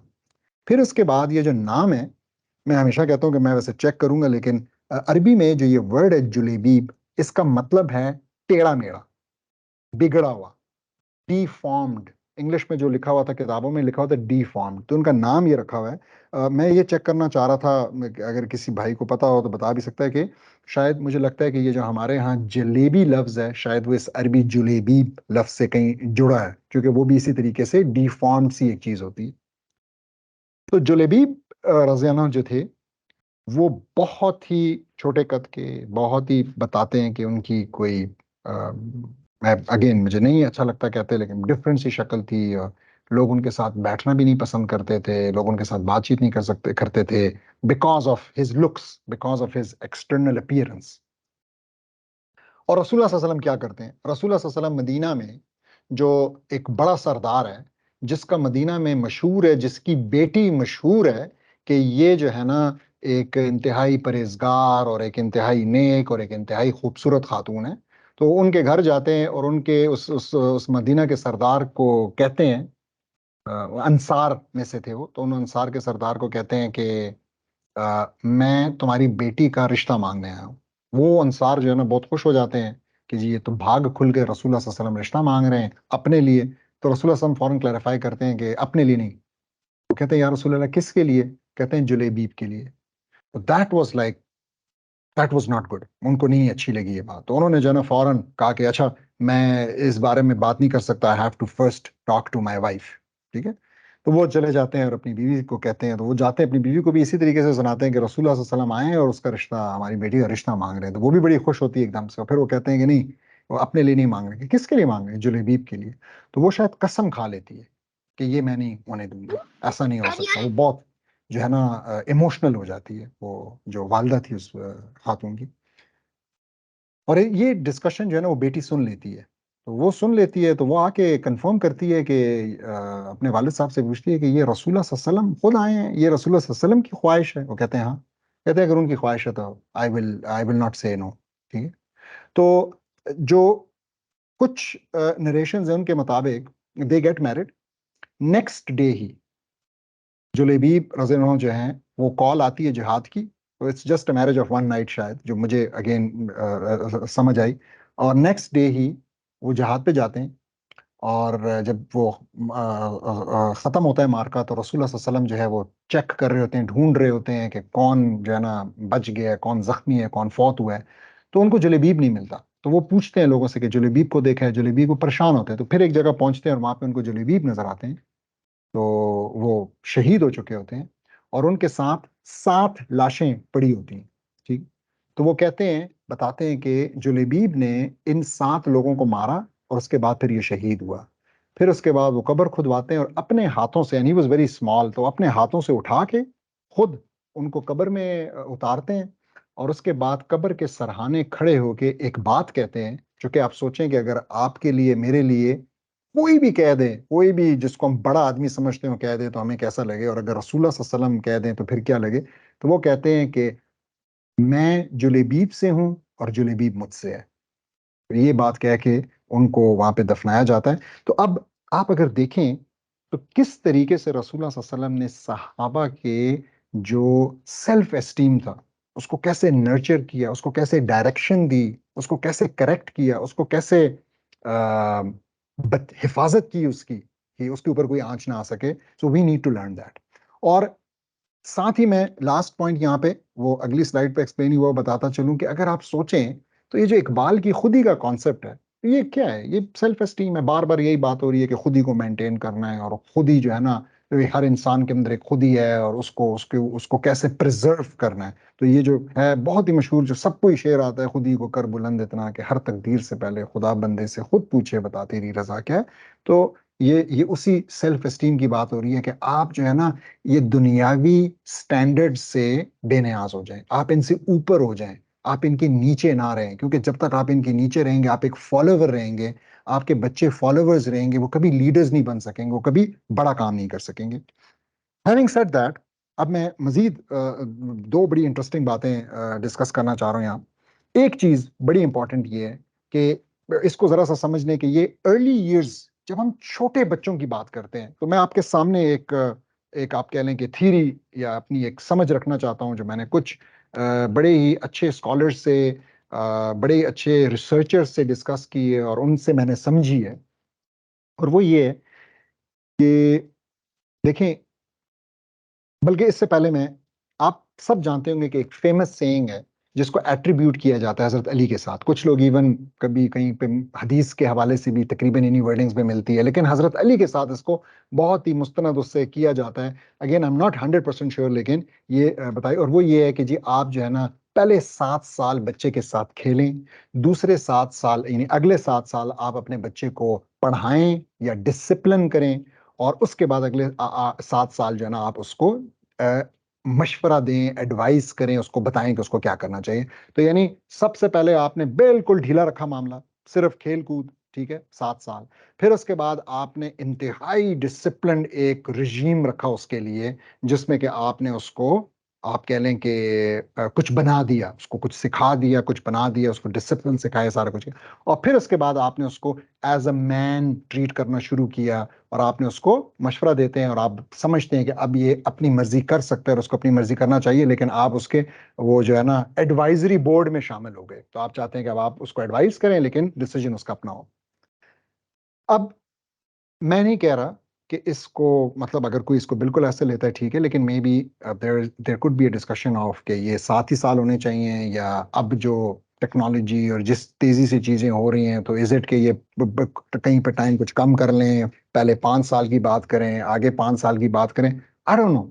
लेकिन एक चीज बहुत जरूरी है और वो मैं डिस्कस करना चाह रहा हूँ, वो ये है कि जो बच्चे का अर्ली पीरियड है ना, हम आज इसके अंदर बहुत ज्यादती कर रहे हैं। हम बच्चों को कोई टाइम ऐसा नहीं देते जिसमें कि वो बगैर जज हुए, बगैर उसको अननेसेसरीली डिसिप्लिन किए, बगैर उसको पढ़ाए, बगैर उसको सिखाए गुजार सके। तो उसको खेलने का कोई मौका ही नहीं मिलता। तो उसको शुरू से बहुत ही जल्दी हर चीज के ऊपर हमारी एक्सपेक्टेशन होती है कि ये कंफॉर्म करेगा, ये सोसाइटल जो एक्सेप्टेबल नॉर्म्स हैं, एक्सेप्टेबल बिहेवियर की नॉर्म्स हैं, ये उनके मुताबिक बिहेव करेगा। और अगर वो नहीं करता तो हमें गुस्सा आता है और हम उसको डांटते भी हैं। और हम क्या करते हैं, हम असल में उसके सेल्फ एस्टीम को जर्ब लगाते हैं, बड़ी कारी जर्ब लगाते हैं और कंटिन्यूसली लगाते रहते हैं। अगेन सोचें जरा इस बात पे, और इस बात को मजीद मैं आपके लिए करता हूं। आप सोचें कि 2 बच्चे हैं, आपने देखा होगा नेचुरली कुछ बच्चे बहुत ही ताबेदार, बहुत ही ओबीडिएंट, बहुत ही सॉफ्ट, बहुत ही काइंड होते हैं, और कुछ जो है ना थोड़े से प्रॉब्लमेटिक आप कह लें, थोड़े से आराम से ना बैठने वाले, बात आसानी से ना मानने वाले, हर तरफ जाने आना, भागना दौड़ना, चीखें, लड़ाई झगड़ा एक दूसरे को, ये ऐसे होते हैं। मेरा आपसे एक सिंपल सा सवाल है, हम ये देखते हैं कि ये बच्चा जो है ना नॉर्मली जब बड़ा होता है तो ये अपने आप को बड़े अच्छे तरीके से कैरी कर रहा होता है, और इस तरह का जो बच्चा है जो कि बचपन में जिसको हम कहते हैं कि बचपन से ही प्रॉब्लमेटिक था, उसको आगे भी अक्सर काफी चैलेंजेस का सामना होता है, खास तौर पे इन मेकिंग रिलेशनशिप्स और फ्रेंडशिप्स और ये तो मजे की बात यह है कि हमारा बिहेवियर इन दोनों के साथ असल में एक सेल्फ फुलफिलिंग प्रोफेसी है। इसको हम इसके सेल्फ एस्टीम पे कोई जरब नहीं लगाते, तो हम इसको कहते हैं बहुत अच्छा बच्चा है, ये मेरी बात मानता है, कंटिन्यूसली इसको री मिलती है और इसको लगता है कि मैं बहुत वैल्यूएबल। इस बच्चे को not because of any of his own fault, ये उसका मिजाज था, अल्लाह सुब्हानहू तआला ने उसको बनाया था, उसके अंदर एनर्जी थी, उसके अंदर आइडियाज थे मुख्तलिफ के मैंने चीज़ों को उठाना है, तोड़ना है, फेंकना है, उसके अंदर डोमिनेट करना, लड़ाई झगड़ा करना, ये भी उसके अंदर एक थी खासियत, इसको चैनल करने की जरूरत थी। लेकिन हम इसको कंटिन्यूसली इस पहले 7 साल में कंट्रोल करने की कोशिश करते हैं, सजाएं देते हैं, बुरा भला कहते हैं, कंटिन्यूसली हम उसके साथ ये करते रहते हैं, जिसके नतीजे में इसका सेल्फ एस्टीम बहुत बुरी तरीके से हार्म होता है। और सेल्फ एस्टीम हार्म होने की वजह से बहुत सारे पर्सनालिटी इश्यूज जो हमने शुरू में डिस्कस किए इसके अंदर आ जाते हैं। सो द फर्स्ट थिंग जो मैं फिर से सामने रखना चाह रहा हूं, और सबका भी ये सवाल होगा जहन में कि भाई फिर हम करें क्या इसके साथ, तो यस इट्स अ चैलेंज, ये एक बड़ा चैलेंज है। लेकिन मेन चीज इसके साथ किसी भी बच्चे के साथ डील करने में जो आपकी एक्सपेक्टेशंस के बिहेवियर, आपके एक्सपेक्टेड बिहेवियर पे पूरा नहीं उतर रहा, उसके साथ जो मेन चीज आपने करनी है वो ये कि आप कोशिश करें कि ऐसे इवेंट्स, ऐसे मौके मिनिमाइज करें जहां पे आपको उसको डांटना पड़े और उसको रोकना पड़े और मना करना पड़े। सो फॉर इंस्टेंस, आप जो है चीजें, इलेक्ट्रॉनिक्स ऐसी जगह पे ना रखें जहां पे वो उठा के फेंक सके, जहां पे उठा के तोड़ सके, जहां पे उठा के पानी में डाल सके और आपको गुस्सा आए। आप उसके सामने ऐसे पत्थर और हथौड़े ना रखें जो कि वो उठा के टीवी पे मार सके या किसी अपने बहन भाई के सर पे मार सके। सो आपकी पेरेंटिंग के लिए चैलेंज ये नहीं है कि जब वो कर दे तो आप उसको 2 थप्पड़ मारें, जब वो कर दे तो आप उसको गुस्से करें, जब वो कर दे तो आप अच्छी पनिशमेंट तलाश करें, जी मुझे बताएं कि इसको मैंने कैसे पनिशमेंट करना। नहीं, आपकी पेरेंटिंग ये है कि आपने ये मौके अवॉइड करने, और जब ये हो जाए तो फिर आपने जितना मिनिमल उसके सेल्फ एस्टीम को हर्ट किए बगैर उसको समझाया जा सकता है आपने वो करना है। सो अगेन जो मेन चीज आपने जहन में रखनी हुई है कि उसकी सेल्फ एस्टीम हर्ट ना हो, बिकॉज एट एज 1 2 3 4 5 6 ही और she is not in A position कि वो रिस्पॉन्सिबल, अल्लाह सुब्हाना ताला ने उसको रिस्पॉन्सिबल नहीं ठहराया, उसको अल्लाह सुब्हानहू, वो मुकल्लफ ही नहीं है, ना मुकल्लफ है, उससे नहीं पूछा जाएगा उसके एक्शंस का, वो कुछ भी कर दे उससे नहीं पूछा जाएगा, वो डायरेक्ट जन्नत में जाएगा। और हम जो है ना कंटिन्यूसली, सो हम उसको डिसिप्लिन करने की कोशिश कर रहे हैं तब से, जब से बनता ही नहीं है उसको डिसिप्लिन करना। तो आपने अच्छा, आपने ज़ाहिर ख्याल रखना है उसकी हिफाजत का, उसको कोई हार्म ना हो, औरों की हिफाजत का, ये आपकी रिस्पॉन्सिबिलिटी का ख्याल रखें। Yes, I understand that. तो फिर से मैं नहीं कह रहा कि उसको बिल्कुल खुला और पागलों की तरह, लेकिन आपने वो एनवायरनमेंट उसके इर्द गिर्द, और उसके लिए वो जो हमने होम वाला, वेयर पेरेंटिंग हैपन्स, तो वो होम ऐसा होना चाहिए कि इसके लिए इश्यूज कम से कम हो। तो इसको आप खुराक भी ऐसी दें कि इसके अगर इश्यूज हैं और इसको शुगर स्पाइक होती है और इसके अंदर एनर्जी बिल्कुल आउट ऑफ कंट्रोल हो जाती है, वो ना हो। इसका रूटीन भी ऐसा हो कि ये जो है रात को थक चुका हो और आराम से सो जाए, और सुबह जब उठे, जब आप में भी एनर्जी होती है तो सुबह जल्दी उठे। ये सारी चीजें आपने करनी है। उसके लिए आप वो मॉड्यूल 3 था आई थिंक, उसको रेफर कर सकते हैं। लेकिन अदरवाइज आपने समझना है कि इसके साथ, ऐसे बच्चे के साथ पेरेंटिंग जो है असल में वो ये है कि हाउ टू अवॉइड हर्टिंग और हार्मिंग हिज और हर सेल्फ एस्टीम। ठीक, तो आपने ऐसी सिचुएशंस अवॉइड करनी है। और फिर मिनिमल नीड फॉर डिसिप्लिनिंग होनी चाहिए। कैसे? खेलें इसके साथ ज्यादा से ज्यादा, इसको एंगेज रखें, प्यार करें इसको ज्यादा से ज्यादा, अपने पास रखें। ठीक है, एंगेज रखें इसको किचन में अपने साथ, चोर्स में अपने साथ। गाड़ी धो रहे हैं तो ये सामने होना चाहिए, कोई चीज गिरा देता है तो बेटा साफ करो, आओ, उसको भी आप खेल बना दे, पनिशमेंट बना के नहीं, ये अब तुमने साफ करना है। वो कहेगा नहीं मैं नहीं करता, क्या आए चले जी, आप भी शुरू हो जाए, वो कहेगा नहीं मुझे छोड़ दें कि मैं करूं। आज सुबह ही हमारे साथ इस तरह का एक वाकया हुआ, छोटी बेटी, 2 साल की बेटी के साथ, उससे नमक गिर गया था बहुत सारा, फिर वो खुद ही उठाती भी रही, तकरीबन 1 घंटा एंगेज रही उस सारी एक्टिविटी के अंदर। और जो भी फिजिकल एक्टिविटी हो सकती है ताकि थके, ताकि पसीना निकले, ये आपने करना है। ठीक है, तो और ये आपकी रिस्पॉन्सिबिलिटी है। आप खाली ये हदीस जो यहाँ मैंने कोट किए देखें कि वो कुल्लुकुम रायन, कि आप सारे शेपर्ड्स हैं, हम सारे शेपर्ड्स हैं। अल्लाह सुब्हानहू तआला ने हमें शेपर्ड्स बना के भेजा है, और हमसे सवाल किया जाएगा। ठीक है, हमसे, हम मसूल हैं, हमसे सवाल किया जाएगा, पूछा जाएगा उसके बारे में, अपनी राया के बारे में। ठीक है, तो हम सारे उसके गार्डियंस हैं। तो हम अपने बच्चों के भी गार्डियंस हैं, और हमें इस चीज, और हम जब उनके गार्डियंस, तो हम उनके सिर्फ फिजिकल गार्डियंस नहीं है, हम सिर्फ उनकी फिजिकल वेलबींग के जिम्मेदार नहीं हैं, बल्कि हम उनकी स्पिरिचुअल, उनकी मेंटल, उनकी साइकोलॉजिकल, और जैसा मैंने कहा हम उनकी सेल्फ एस्टीम को भी, के भी मुहाफिज हैं। और ये शायद बहुत टॉप पे लाए करती है चीज, मेरे हिसाब से अकीदा के बाद जो नेक्स्ट चीज आपने सेव करनी है और डेवलप करनी है, नर्चर करनी है, वो सेल्फ एस्टीम है। तो अब क्विकली थोड़ा सा प्रैक्टिकल स्टेप्स के रिकग्नाइज कैसे करेंगे, तो रिकग्नाइज हो जाती है ओवरऑल बिहेवियर से। पेरेंट्स को पता चल जाता है कि मेरे बच्चे, थोड़ा सा सोचने की भी जरूरत है। मेरी काफी पेरेंट्स के साथ इस हवाले से बातचीत होती है, तो वो यही बताते हैं कि हाँ, व्हेन दे स्टार्ट थिंकिंग कि अच्छा तो ये मेरे बच्चे में ऐसा हो रहा है, उनको समझ में आती है। तो उनको ओवरऑल बिहेवियर, कुछ नेगेटिव सेल्फ टॉक नजर आएगी, जैसा कि मैंने यहाँ पे बताया था, हजरत जाहिर बिन हिजाम ने जो की थी कि मैं तो वर्थलेस हूँ, इस किस्म की नेगेटिव सेल्फ टॉक से पता लगेगा। फिर रिस्पॉन्सिबिलिटी लेने से डरेगा ऐसा बच्चा कि जी कहीं मैं कुछ गलत ना कर दूं। उसको सेल्फ डाउट होगी, अपने आप पे शक होगा, और वो सेल्फ डाउट के साथ परफेक्शनिज्म होगा। यानी वो समझेगा कि अगर मैंने ये काम करना है ना, तो मुझे इसके अंदर A स्टार लेना चाहिए, मेरे 100% रिजल्ट आना चाहिए, मुझे इसको बिल्कुल परफेक्ट करना चाहिए, और क्योंकि मैं परफेक्ट नहीं कर सकता इसलिए मैं इसको नहीं करता। तो मुझे जीतना चाहिए, अगर मैं जीत नहीं सकता तो फिर मैं इसको अटेम्प्ट नहीं करूंगा। It's very dangerous actually. इसी तरीके से सोशल विड्रॉल नजर आता है। ऐसे बच्चे जो हैं, फिर सोशल, मेहमान आए हैं घर में, वो बस अपने कमरे तक महदूद है, वो नहीं आना चाह रहा, मिल नहीं रहा, आया, मिला, सलाम करके फिर चला गया, फिर बुलाना पड़ रहा है। तो ये पेसिमिज्म उसके अंदर आ जाता है, नहीं जी कुछ नहीं हो सकता, कुछ भी नहीं बनेगा, दुनिया भी खत्म है, लोग भी खराब हैं, कोई भी नहीं, नहीं जी कोई बचेगा ही नहीं।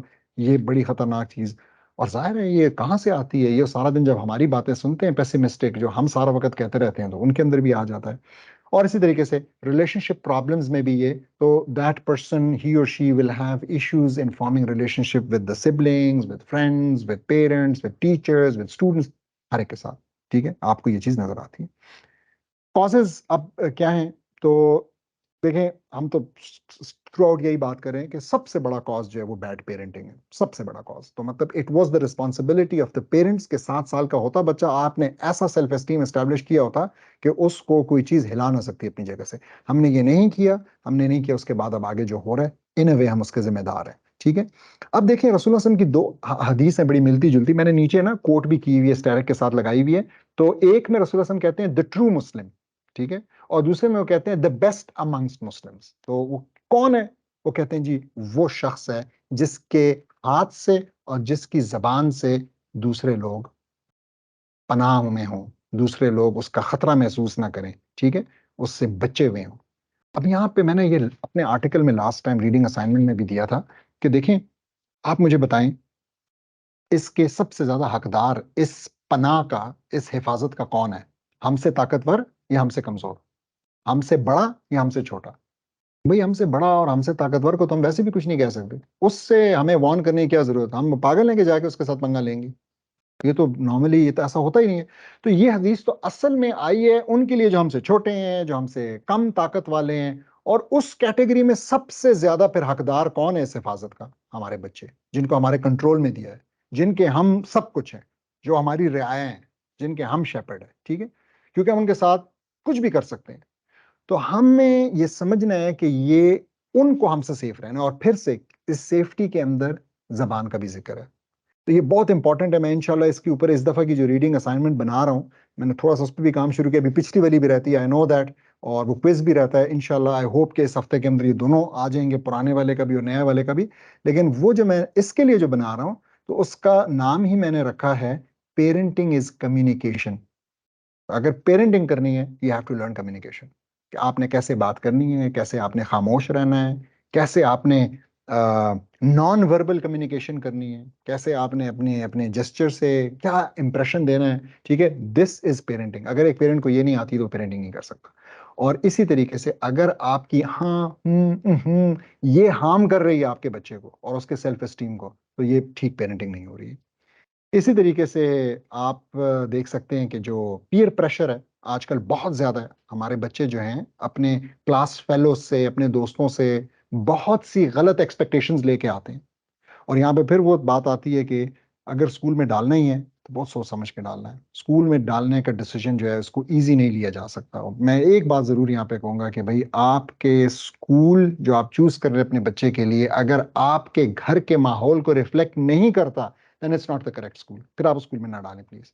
तो छोटी सी बात यहाँ पे अगर कहूँ, आपके घर में अगर सुबह उठ के सलाम किया जाता है और आपके बच्चे के स्कूल में अगर सुबह जब वो जाता है तो गुड मॉर्निंग कहा जाता है, तो may be this is starting point कि आप सोचना शुरू करें कि ये वैल्यू सिस्टम सेम है हमारा घर का और उस स्कूल का। और फिर आप और चीजों को इस तरीके से देखें, तो इट मस्ट बी रिफ्लेक्टिव। जो ड्रेस आपके घर में है, अगर स्कूल के अंदर वो ड्रेस नहीं है, तो आप कोई बहुत अकल का काम नहीं कर रहे बच्चों को वहां भेज के। तो और इसी से फिर नेक्स्ट पॉइंट आता है, अच्छा इसमें फिर बुलियंग है, पीयर्स की भी बुलियंग है, आपस में सिबलिंग्स की बुलियंग है। अगर आपके बच्चों के अंदर बहुत ज्यादा फर्क है एजेस में, या बहुत फर्क है साइजेस में, ठीक है, और आपको लगता है कि एक बहुत बुली है या डोमिनेट करने की कोशिश करता है और सब कुछ, तो this is where parenting comes in. आपको फिर ख्याल रखना है कि उस दूसरे बच्चे की पर्सनैलिटी मस्त ना हो जाए, और जो पहला बच्चा बुलिंग कर रहा है वो भी इसको एक नॉर्म समझ के आगे पूरी दुनिया को ना बुली करता रहे, ठीक है, तमाम रिश्तों के अंदर उसका ये बिहेवियर ना हो। तो फिर इसी तरीके से पेरेंट्स का काम करेक्ट वैल्यू सिस्टम देना, जो हम थ्रू आउट बात कर रहे थे। तो ये एक बहुत, तो अगर इनकरेक्ट वैल्यू सिस्टम दिया है तो ऐसा ही होगा। एकेडमिक प्रेशर में भी ये टॉप लेवल पे आती है चीज, कि आज हमारे ज्यादातर बच्चे शदीद डिप्रेशन का, शदीद एंजाइटी का, शदीद पता नहीं किस किस चीज का शिकार हैं because of this academic pressure in a very negative sense. वो लर्न करने के शौकीन नहीं है, वो समझने के, सीखने के शौकीन नहीं है, वो बस इस बात के लिए परेशान है कि मेरे नंबर किसी तरीके से आ जाएं, इसलिए कि एक्सपेक्टेशंस जुड़ी हुई है माँ बाप की। पूरे खानदान ने उनको ये इंप्रेशन दिया हुआ है कि अगर तुम्हारे नंबर आए तो हम तुम्हें पूरा इंसान समझेंगे, अगर नंबर नहीं आए तो हम तुम्हें आधा या उससे भी कम इंसान समझेंगे, और हमारी ट्रीटमेंट टूवर्ड्स एक बंदे के जिसके नंबर कम आएंगे चेंज हो जाएगी। और वो ये देख भी रहा है, उसके साथ जो ट्रीटमेंट हो रहा है। फिर ये जो मीडिया है, सोशल मीडिया है और बाकी सोसाइटल प्रेशर है, ये सारे का सारा वही जो आपको बताया, जो एक्सपेक्टेशंस रखी जा रही हैं मुख्तलिफ किस्म की डोमेन्स में, वेल्थ है, फेम है, ब्यूटी है, उसके अनहैप्पी मैरिजेस और ब्रोकन फैमिलीज भी एक बड़ा अनफॉर्चुनेटली एक मैंने शुरू में बताया कि ये एक रीज़न बनता है बच्चों के लिए। और फिर negative experiences and childhood traumas. तो कोई भी बच्चा अगर किसी नेगेटिव एक्सपीरियंस से गुजरा है अपने बचपन में, चाहे वो पेरेंट्स के साथ था, किसी रिश्तेदार के साथ था, या कोई ट्रॉमा उसको किसी भी किस्म का हुआ है, तो ये भी लो सेल्फ एस्टीम कॉज कर सकता है। और फिर हमें आगे बहुत सारे मसाइल जो हमने डिस्कस किए देखने को मिलते हैं। अब हमने क्या करना है, मैं बहुत डिटेल में नहीं जाऊंगा, मैंने बहुत टाइम ले लिया, लेकिन हमने हमने आसान करना है। तो हमने जो कहा अक्लिया सेल्फ एस्टीम, सॉरी अकीदा सेल्फ एस्टीम, अक्लिया नफ्सिया, तो हमने एक चीज डिस्कस कर ली, एक हम आज कर रहे हैं, अगली दो करेंगे। ये सब सेल्फ एस्टीम को स्ट्रेंथन करने में मदद देंगे। कैसे? आपका अकीदा स्ट्रेंथन होगा, आपका वर्ल्ड व्यू, आपका लेंस दुरुस्त होगा, आप ठीक चीजों को वैल्यू करने लगेंगे, ये मसाइल खुद से हल हो जाएंगे। और इसी तरीके से आप अपने बच्चों के अंदर भी ये इनकलकेट करने के काबिल हो जाएंगे। तो हमें जो वाई है, अपना वाई सीधा करने के बाद फिर अपने बच्चों के वाई पे काम करना है। So why do you exist, what is the purpose, why were you sent to this world, ठीक है, ये हमने ठीक करना है। फिर हमने उनको कुछ ये कॉन्सेप्ट्स कदा के देने हैं, कुछ तवक्कुल के देने हैं, जिससे उनके लिए किसी भी मुश्किल को बर्दाश्त करना आसान हो जाएगा। रिस्क का कॉन्सेप्ट जैसा आप लोगों को बताया। फिर एक बहुत ही इंपॉर्टेंट पॉइंट है और उसको कहते हैं प्रोसेस प्रेज। तो जो प्रेज हम करते हैं बच्चों की, अगर हम पर्सन प्रेज करें, तुम बहुत इंटेलिजेंट हो, तुम बहुत लायक हो, तुम बहुत खूबसूरत हो, तुम बहुत लंबे हो, तुम बहुत गोरे हो, तुम बहुत, अगर हम ये करेंगे हम बच्चे को तबाह कर रहे हैं। इस पे बहुत डिटेल्ड डिस्कशन मौजूद है। एक किताब है जिसका नाम है ग्रोथ माइंडसेट, ठीक है, मैंने भी इस पे ट्रेनिंग्स वगैरह भी देता हूँ। तो ग्रोथ माइंडसेट पूरा कॉन्सेप्ट जो है वो यही बता रहा है कि आपने जो एट्रीब्यूट्स जनरली फिक्स्ड समझे जाते हैं, जनरली फिक्स्ड समझे जाते हैं, उनकी तारीफ नहीं करनी। तो मतलब कद तो एक फिक्स्ड चीज है, आप तो किसी का कद अपने मर्जी से नहीं बढ़ा सकते। रंग तो फिक्स्ड एक चीज है। और सोसाइटी के अंदर इंटेलिजेंस के बारे में भी यही ख्याल है, ठीक है ऐसा नहीं, लेकिन ख्याल ये है। तो आपने इन चीजों की तारीफ नहीं करनी, बल्कि आपने किस चीज की तारीफ करनी है? हमेशा अपने बच्चे की एफर्ट की तारीफ करनी है, हमेशा अपने बच्चे की प्लानिंग की तारीफ करनी है। अगर आपने ये तारीफ के जरिए आप जितना अचीव कर सकते हैं और जितना डिस्ट्रॉय कर सकते हैं, इट्स अनबिलीवेबल। तो please start valuing and praising the correct things, and उसको हम प्रोसेस प्रेज कहते हैं। फिर मैंने कहा पेरेंटिंग इज कम्युनिकेशन। इंशाल्लाह रीडिंग असाइनमेंट इसके ऊपर होगी, मीनिंगफुल कन्वर्सेशंस। बैठें अपने बच्चों के साथ और ओपन एंडेड क्वेश्चंस करें। कोई ऐसा नहीं सवाल जिसका वो हाँ ना में जवाब दे दे। क्या अच्छा लगता है तुम्हें, क्यों अच्छा लगता है, क्या चाहते हो कि तुम्हारे पास क्या हो, ओपन ये कन्वर्सेशंस, ठीक है। जब टाइम हो, लंबा सफर हो, कहीं भाग ना सके, करें, कंफर्टेबल करें, अप्रिशिएट करें, जज ना करें, ठीक है। तो वो कंफर्टेबल वो भी फील करें। फिर थोड़ा सा आपने अपने नफ्स को समझना है, अपने नफ्स की बीमारियों को समझना है, नफ्स कैसे आपको धोखा देता है समझना है। और फिर इंशाल्लाह आपकी समझ डेवलप होगी तो आप बच्चों को भी ये समझा सकेंगे, ठीक है। और इसके लिए जो शैतान के, इब्लीस के जो किस्से हैं, कुरान के अंदर जो स्टोरीज बयान की गई हैं, हजरत आदम का जो वाकया है, उनका सजदा ना करने का, इब्लीस का, ये सारा डिस्कस करने की जरूरत है बच्चों के साथ, और बार बार डिस्कस करने की जरूरत है।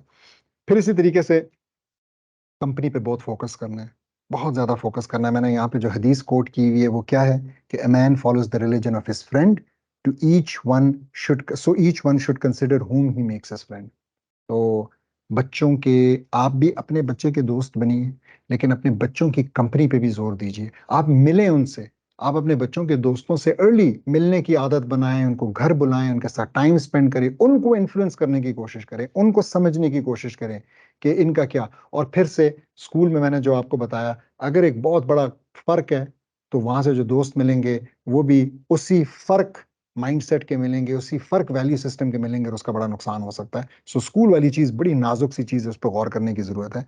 और आप भी अपने जिंदगी में मिशन चुने, कोई कोई ऐसा बड़ा काम चुने जो कि आपको आखिरत में भी मुनफरद करे, दुनिया में भी मुनफरद करे, अल्लाह के भी करीब करे। क्योंकि बड़ी एक इंपॉर्टेंट बात कि अगर आप अपने नफ्स को मसरूफ नहीं रखेंगे तो आपका नफ्स आपको मसरूफ रखेगा। और नफ्स कैसे मसरूफ रखता है? नफ्स कहता है मुझे ये चाहिए, मुझे ये चाहिए, मुझे नया मॉडल, मुझे नए मॉडल की गाड़ी, मुझे नए मॉडल की घड़ी, मुझे नए मॉडल का फोन, और वो कंटिन्यूसली आपको बिजी रखता है। और आखिरी चीज जो आप कर सकते हैं, बहुत ही इंपॉर्टेंट, जो कि मैंने शुरू में भी जिसका हिंट किया, वो होम्स वाली बात में, वो है ड्रेस। तो बहुत से मसाइल बच्चों की सेहत के और हम हल कर सकते हैं through diet, routine, exercise, sunshine, sleep. ये चीजें ठीक होना, दिस इज अ मस्ट। अगर ये चीजें ठीक नहीं है तो फिर हम गिला नहीं कर सकते अपने बच्चों से, क्योंकि ये हमारी रिस्पॉन्सिबिलिटी है। तो टेक होम और रिकैप थोड़ा सा। सो सेल्फ एस्टीम जो है ना, वो एटलीस्ट पार्टली डिटरमिन करता है कि आपका बच्चा क्या बनेगा।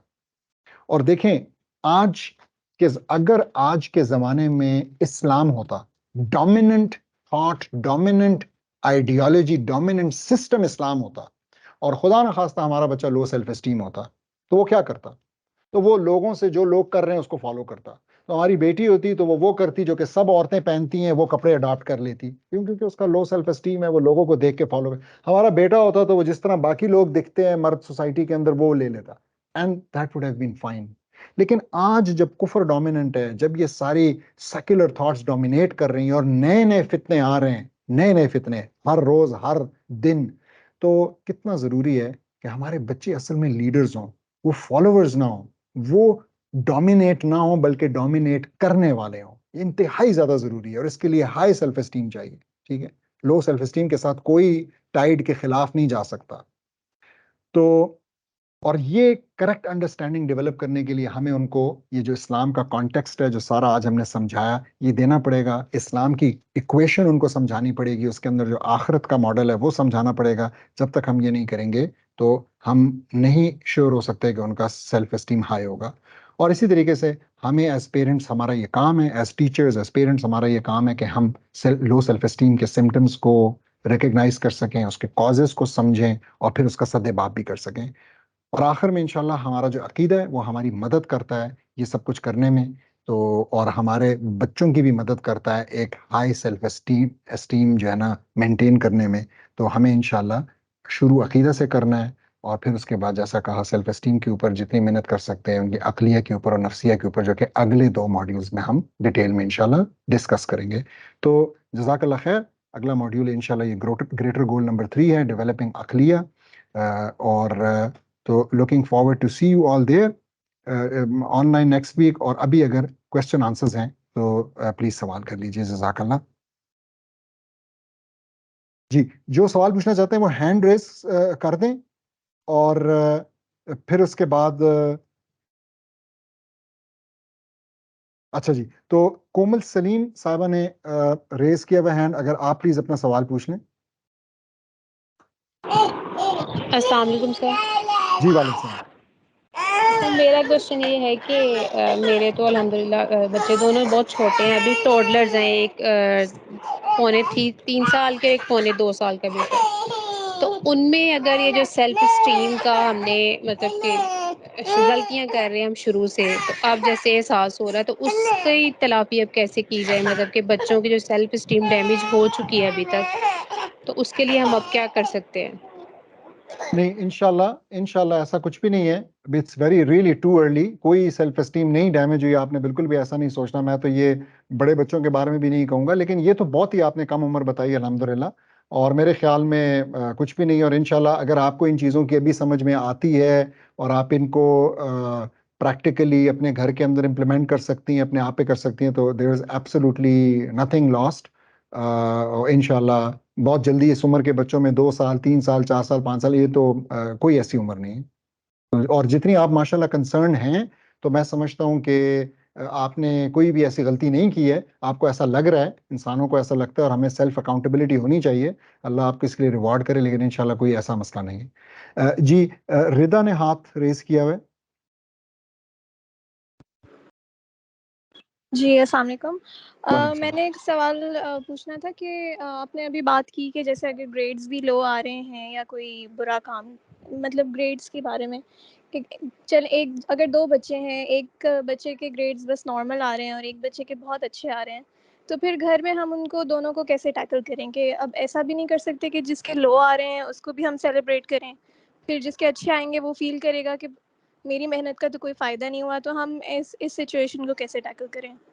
अच्छा, कि जिसने अच्छा परफ़ॉर्म किया है वो भी खुश हो जाए, जिसने लो परफ़ॉर्म किया है वो भी खुश रहे। सही है। अच्छा, मुझे थोड़ा सा, अगर मैं आपसे एक सवाल पूछूं कि आपके ख्याल में is there something to celebrate about the one जिसके नहीं ग्रेड्स अच्छे आ रहे? सबसे पहला तो सवाल ये है।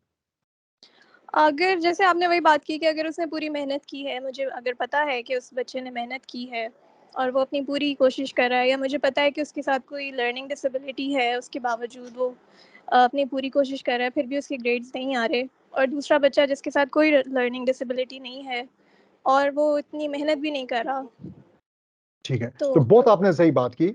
ये पहली बात बड़ी इंपॉर्टेंट, और आपने बिल्कुल सही कहा कि there is a lot to celebrate. अगर वो अपनी तरफ से जो इनपुट है जिसके लिए वो अकाउंटेबल है अल्लाह के नज़दीक भी, आपके यहाँ भी ऐसा ही होना चाहिए कि आप उसको इस चीज़ के ऊपर अगर जज कर रही हैं तो इस चीज़ के ऊपर करें, तो ये तो बिल्कुल परफेक्ट हो गया। ये एक चीज़ होगी।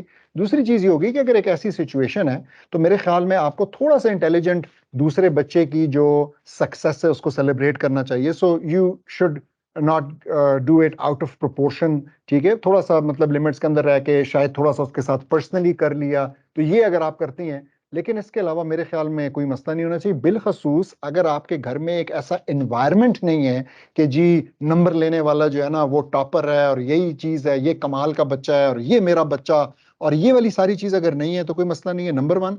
और नंबर दो, there are so many other skills and so many other domains जिसके अंदर बच्चे एक्सेल करते हैं, उन चीज़ों को हाईलाइट करें, खास तौर पे अगर वो दूसरा बच्चा जो है जो कि एकेडमिक्स में थोड़ा लैग कर रहा है, अगर वो उन चीज़ों के अंदर अच्छा है। सो अगर वो आपके साथ हाथ बटाता है, ठीक है, आपके साथ चोर्स में किचन में हाथ बटाता है, अगर वो अपने दादा दादी की टांगे दबाता है, अगर वो जो है ना सबसे पहले घंटी बजती है तो दरवाजा खोलने के लिए जाता है, अगर वो सौदा लाने में कोई भी ऐसी चीज, यू हाईलाइट दैट और उसकी दिल से इस बात के लिए प्रेज करें, and this is actually praiseworthy. So you really, अगर आपको नहीं इनफ चीजें नजर आ रही, then you need to sit down and think कि क्या क्या पॉजिटिव्स उसके अंदर हैं और उनको इंशाल्लाह हाईलाइट करने की जरूरत है, ताकि एक बराबरी भी रहेगी। तो अगर वो जो दूसरा बच्चा जो बहुत एक्सेल कर रहा है पढ़ाई के अंदर, अगर उसके अंदर ये कमियां हैं, तो वो ये भी ना फील करे कि ये जो चीजें हैं ना ये मेरे लिए नहीं है, ये मुझे करने की जरूरत नहीं है, और ये जो है ना जो पीछे रह जाते हैं वो लोग करेंगे नहीं, ताकि उसको लगे कि चलो मैं इस एक चीज में अच्छा हूं लेकिन ये दूसरी चीज मेरी लैग कर रही है,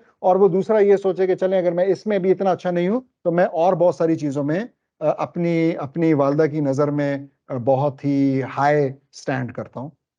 ठीक है जी, जी थैंक यू, ये बहुत अच्छा आंसर था आपका। वेलकम। ये समरा बेग साहिबा ने हाथ उठाया हुआ है। जी अस्सलाम वालेकुम वरहमतुल्लाह। वालेकुम सलाम। जज़ाकल्लाह खैर, बहुत अच्छा आपने एक्सप्लेन किया। बस मेरा ये क्वेश्चन था कि जैसे सहाबा इकराम की ज़िंदगी में बहुत ज़्यादा मुश्किलात आई और जितने भी प्रॉफिट्स थे उन्होंने बहुत ज़्यादा टफ एग्जाम्स दिए। तो हम जैसे रोज़मर्रा हम देखते हैं तो अल्हम्दुलिल्लाह हम लोग की लाइफ में तो इस तरह की कॉम्प्लिकेशंस या इतने बड़े-बड़े इम्तिहानात नहीं होते। लेकिन फिर अगर जो इंसान जो हम अगर आसानी से ज़िंदगी गुज़ार रहे हैं या उनके ऐसे टेस्ट नहीं है तो फिर वो क्या सोचें या क्या अल्लाह ताला से मग़फ़िरत माँगे किस तरह से? क्योंकि उनके तो वो वाले एग्ज़ाम ही नहीं है जो सहाबा ने दिए, जो प्रॉफ़िट्स ने दिए और फिर भी वो परेशान हैं, फिर भी सही। वो जो है। तो अच्छा, जज़ाकल्लाह खैर।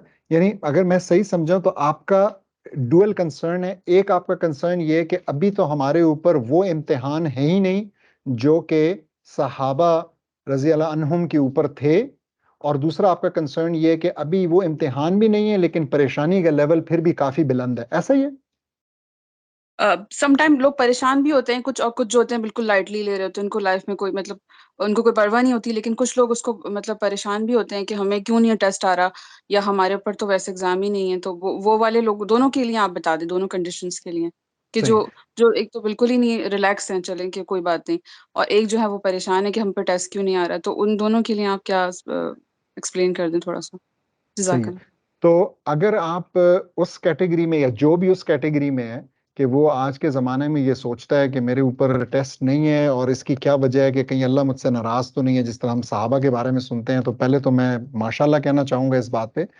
और दूसरा मैं ये कहूँगा कि अगर किसी को ऐसा लगता है तो बहुत अच्छी चीज़ ये है कि वो जो है ना सदका खैरात को बढ़ा दे, और अगर अल्लाह सुब्हानहू तआला ने उसको कुछ दिया हुआ है और उसको लगता है कि मेरे पास इनफ ऑफ समथिंग है, खासकर माल में, क्योंकि आजकल बड़ी टफ इकोनॉमिक सिचुएशन है हमारे इर्द गिर्द तकरीबन तमाम लोगों की, खासकर जो हमसे नीचे की सोशो इकोनॉमिक क्लास है, तो एक वो ये कर सकते हैं। फिर इसी तरीके से मेरे ख्याल में एक थोड़ा सा घर के अंदर तकवा का एनवायरनमेंट क्रिएट करना, देखना। देखें, देयर सम कुछ मोटी मोटी चीजें हैं ना जो कि सहाबा बहुत रेगुलर करते थे, जो कि अभी हमसे, हमारी सोसाइटी से थोड़ी निकल गई हैं, शायद हमसे पहले की जनरेशन भी बड़ा रेगुलर करती थी।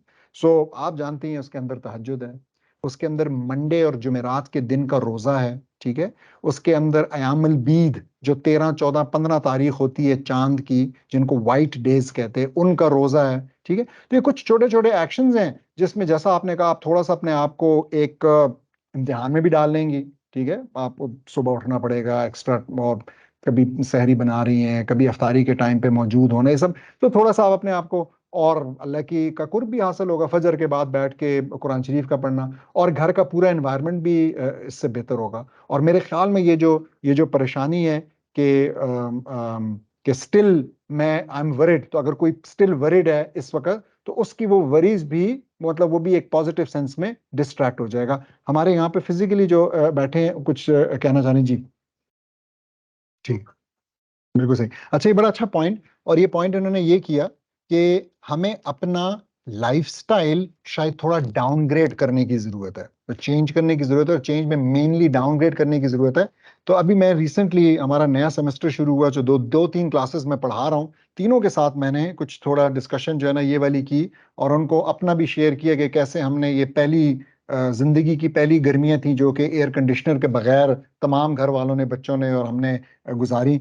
और उसमें एक मकसद यही था कि हमें थोड़ा सा अपना लाइफस्टाइल नीचे भी करने की जरूरत है, और देखने की जरूरत है कि अच्छा फिर क्या होता है, क्योंकि हम तो ऑलमोस्ट डरते हैं ना, अपना अपना जो स्टैंडर्ड ऑफ लिविंग है उसको डाउनग्रेड करने से डरते हैं।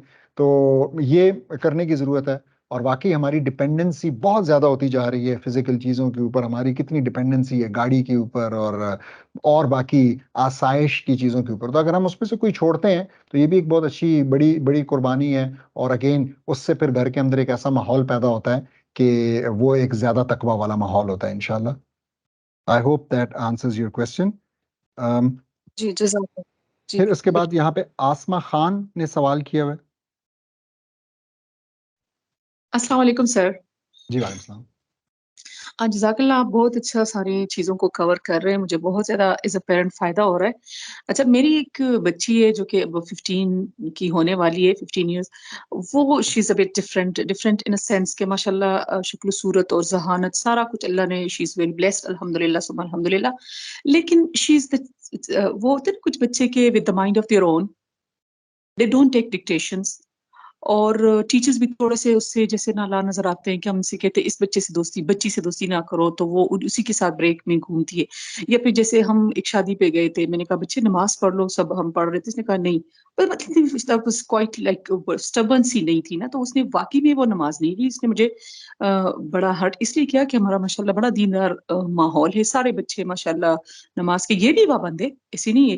लेकिन जैसे शादी पे गई, दोस्त उसके नहीं पढ़ रहे, तो वो उस वक़्त में जैसे वो प्रेशर नहीं लेती, जैसे पता नहीं मैं अपनी बात को सही अल्फ़ाज़ में बयान कर रही हूँ कि नहीं, तो मुझे उसको हैंडल करना मुश्किल हो रहा है।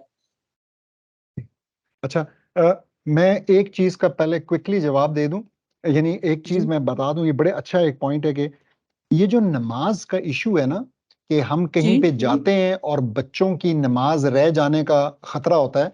मैं आपको इससे जी, रिलेटेड एक छोटा सा अगर वाकया शेयर करूं, बड़ा इंटरेस्टिंग, जी, कि मैं जी, 2014 में मैं सख्त गर्मियों में, जो जून जुलाई अगस्त का महीना था, उसमें अपनी मिसेस के साथ जर्मनी गया था, और हम वहाँ पे एक महीना रहे थे किसी काम से। तो वहाँ पे आपको पता है कि इन महीनों के अंदर वहाँ पे जो लिबास होते हैं वो बहुत ही जी, ज्यादा मुख्तसर हो जाते हैं। तो हम बिल्कुल, वहाँ पे जब गए तो हमने ये तहैया किया कि अगर कभी, क्योंकि हमारे पहले बच्चे भी हमारे साथ होते थे, वहाँ पे ही होते थे, सब वहीं रहते थे, तो हमने तहैया किया कि यार यहाँ पे तो बच्चों को अगर कभी लेके आना है तो गर्मियों में नहीं लेके आ जा सकता, ठीक। जी, तो हमने कहा कि ये तो जी, बिल्कुल, ये तो हम तो मतलब बहुत ही एम्बैरेसिंग सिचुएशन होगी हमारे लिए, यानी हम पहले भी वहां पे सारी जिंदगी रहे, लेकिन ये कभी ख्याल नहीं आया। जब कुछ अरसे के बाद गए तो ये ख्याल आया। लेकिन आपसे जी, रेलेवेंट जो बात है वो ये कि अगले साल हम फिर इसी तरह, मैं और मेरी मिसेस जो, हम गए सर्दियों में, दिसंबर में गए। जब हम सर्दियों में गए तो ये वाला मसला तो नहीं जी, था, लेकिन एक और मसला बड़ी पहली दफा हमने फेस किया, क्योंकि उससे पहले हम सेटल्ड थे वहां पे। तो जब आप सेटल्ड होते हैं तो कुछ और होता है, तो हम ट्रैवलर्स थे, और वो मसला ये है कि बहुत ही मुख्तसर वक्त के अंदर नमाजें आ जाती हैं। तो एक दिन ऐसा हुआ कि हमारी नमाज जो है ना रास्ते में बिल्कुल रोड के ऊपर आ गई, और हमें एक मॉल के अंदर, वरना हमसे नमाज कज़ा हो जाती है, हमें एक मॉल के अंदर नमाज पढ़ना पड़ी उसकी पार्किंग लॉट में जाके।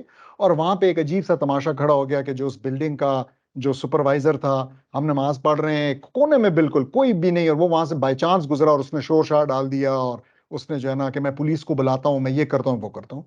तो उस जी, सब को देख के हमने फिर ये तहैया किया कि ये जगह बच्चों को सर्दियों में भी लाने की नहीं है, इसलिए कि अगर बच्चों को इस किस्म की embarrassment because of prayer face करनी पड़े, मिसाल के तौर पे 13 साल का बच्चा है, 15 साल का बच्चा है, तो वो क्या कहेगा, वो क्या सोचेगा? उसके लिए तो ये मुश्किल होगा ना, इस सब को हमारे लिए एज एडल्ट्स बहुत मुश्किल था उसको बर्दाश्त करना। और आप सोचते हैं कि यार चलो यार नहीं पढ़ता, या मैं बैठ के पढ़ लेता हूँ, या ऐसे कर लेता हूँ। तो मेरा कहने का मकसद ये है कि इट इज आवर ड्यूटी कि जब हम कहीं जाते हैं अपने बालिग बच्चों को लेके, तो हम इंश्योर करें कि उनकी नमाज जो है वो उनके लिए मुश्किल ना हो जाए, अननेसेसरीली मुश्किल ना हो जाए। तो निकलने से पहले पढ़ ली, या वहां पे बाकायदा तौर पे जगह जगह का बंदोबस्त किया, पहले से उसको मेंटली प्रिपेयर किया कि बेटा उधर पहुंच के अभी तो नहीं नमाज का वक्त दाखिल हुआ, तो जब वहां पहुंचेंगे तो फिर हम पहले नमाज पढ़ लेंगे। फिर इसी तरीके से उनके साथ जो लोग हैं, जो बच्चे हैं, उनको भी थ्रू देयर पेरेंट्स या डायरेक्टली पहले इनवाइट किया कि बेटा आओ ना, नमाज पढ़ लेते। यानी you have to plan for that. मैं कहना ये चाह रहा हूँ, क्योंकि अदरवाइज जब ये नेचुरल है कि आप एक बच्चे को एक एनवायरनमेंट के अंदर डालें, जिस एनवायरनमेंट के अंदर एक काम ठीक करना भी एम्बेरसिंग है, तो that is going to take a toll on their personality और on their decision whether they do that और नॉट। आपकी बच्ची तो माशाल्लाह ये लग रहा है कि वो तो लीडर है, which is a very good thing, again जैसा मैंने बताया आज के जमाने में, so we need people, indeed she is mashallah, so she is we need leaders, we need children like that जो के खड़े हो सकें लोगों के सामने चीज। लेकिन शायद वो जो ये नहीं कर पाती, वो यही है कि उसको उस टाइम पे हो सकता है लगता हो कि मैं अपनी दोस्तों को इस तरीके से एम्बेरस कर रही हूँ, या कुड बी एनी रीजन, और हर इंसान की अपनी एक लिमिट भी होती है। तो मैंने कहा आपका आपका जो मेन काम है वो ये। जो दूसरी बात है जो आपने कही, तो अगेन वो लंबा ही है जिस पे फिर मैं बहुत से सवाल जहन में आएंगे, पूछना चाहूंगा, लेकिन जनरली आपको देखना पड़ेगा कि मैं आपका आपको पर्सनल। माजरत के साथ मैं आपको पर्सनल पे कांटेक्ट कर सकती हूँ, क्योंकि मुझे अपनी इस बच्ची के सिलसिले में काफी गाइडेंस चाहिए। जी श्योर, आप बिल्कुल करें, मुझे डिटेल में आप लिख के भेज दें और हम इसको उस पर डिस्कस कर लेंगे, नो प्रॉब्लम। तो मैं बस जो बात कहना चाहता हूँ कंप्लीट कर दूं कि आपका पर्सनल ताल्लुक उसके साथ बहुत ज्यादा इंपॉर्टेंट है। वो जितना अच्छा, जितना कैंडिड, जितना इनफॉर्मल, जितना डीप होगा, ठीक है, उतना ठीक आपको इस चीज के अंदर फायदा होगा इंशाल्लाह। तो ये इंशाल्लाह। एक चीज है। अच्छा जी, ठीक है। अब हम क्विकली, अम्बरीन आरिफ साहिबा का हैंड रेज्ड है। अस्सलाम वालेकुम। जी वालेकुम सलाम। डॉक्टर साहब, मेरा थोड़ा सा मुझे ये एकेडमिक्स के हवाले से है कि मैं बच्चों को इतना फोर्स नहीं करती हूँ। आई सी कि मेरे बच्चे पढ़ रहे हैं, मेहनत कर रहे हैं, लेकिन ग्रेड्स पे मैं इतना फोकस नहीं करती, ना इनको इतना शोर मचाती हूँ कि ग्रेड्स लो। मुझे कहा जाता है इर्द गिर्द से, मेरे हस्बैंड भी मुझे कहते हैं कि तुम you not a good mother, कि तुम बच्चों को उस तरह नहीं करती हो। अदरवाइज जो आपके हमारे जो 8 मॉड्यूल्स गुजर चुके हैं, मैं उस पे अपने आप को उसको वो टिक करूँ ना टिक मार्क के मैं एज अ मदर मैं क्या कर रही हूँ। तो अल्हम्दुलिल्लाह मुझे फील होता है कि बच्चों के साथ कनेक्शन जो जिस तरह आप बता रहे हैं, अल्हम्दुलिल्लाह बड़ा अच्छा कनेक्शन है बच्चों के साथ, लेकिन मैं ग्रेड्स के पीछे नहीं पड़ती।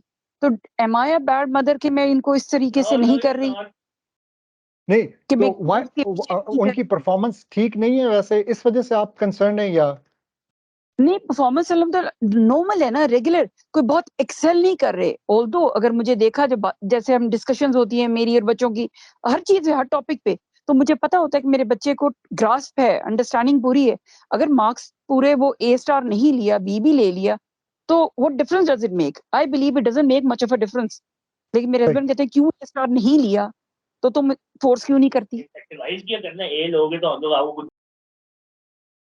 जी अच्छा, मुझे आपकी बात से दो तीन बातें जहन में आती हैं। एक तो ये है कि अगर आपने, हाँ, पहले बड़ी एक इंपॉर्टेंट बात है, वो ये कि देखें, कभी कभी बच्चों को, एक खास एज के बच्चों को, विच इज अराउंड जब ये टीन एज में दाखिल होते हैं, मैं आपको अभी एक टिप बता रहा हूं।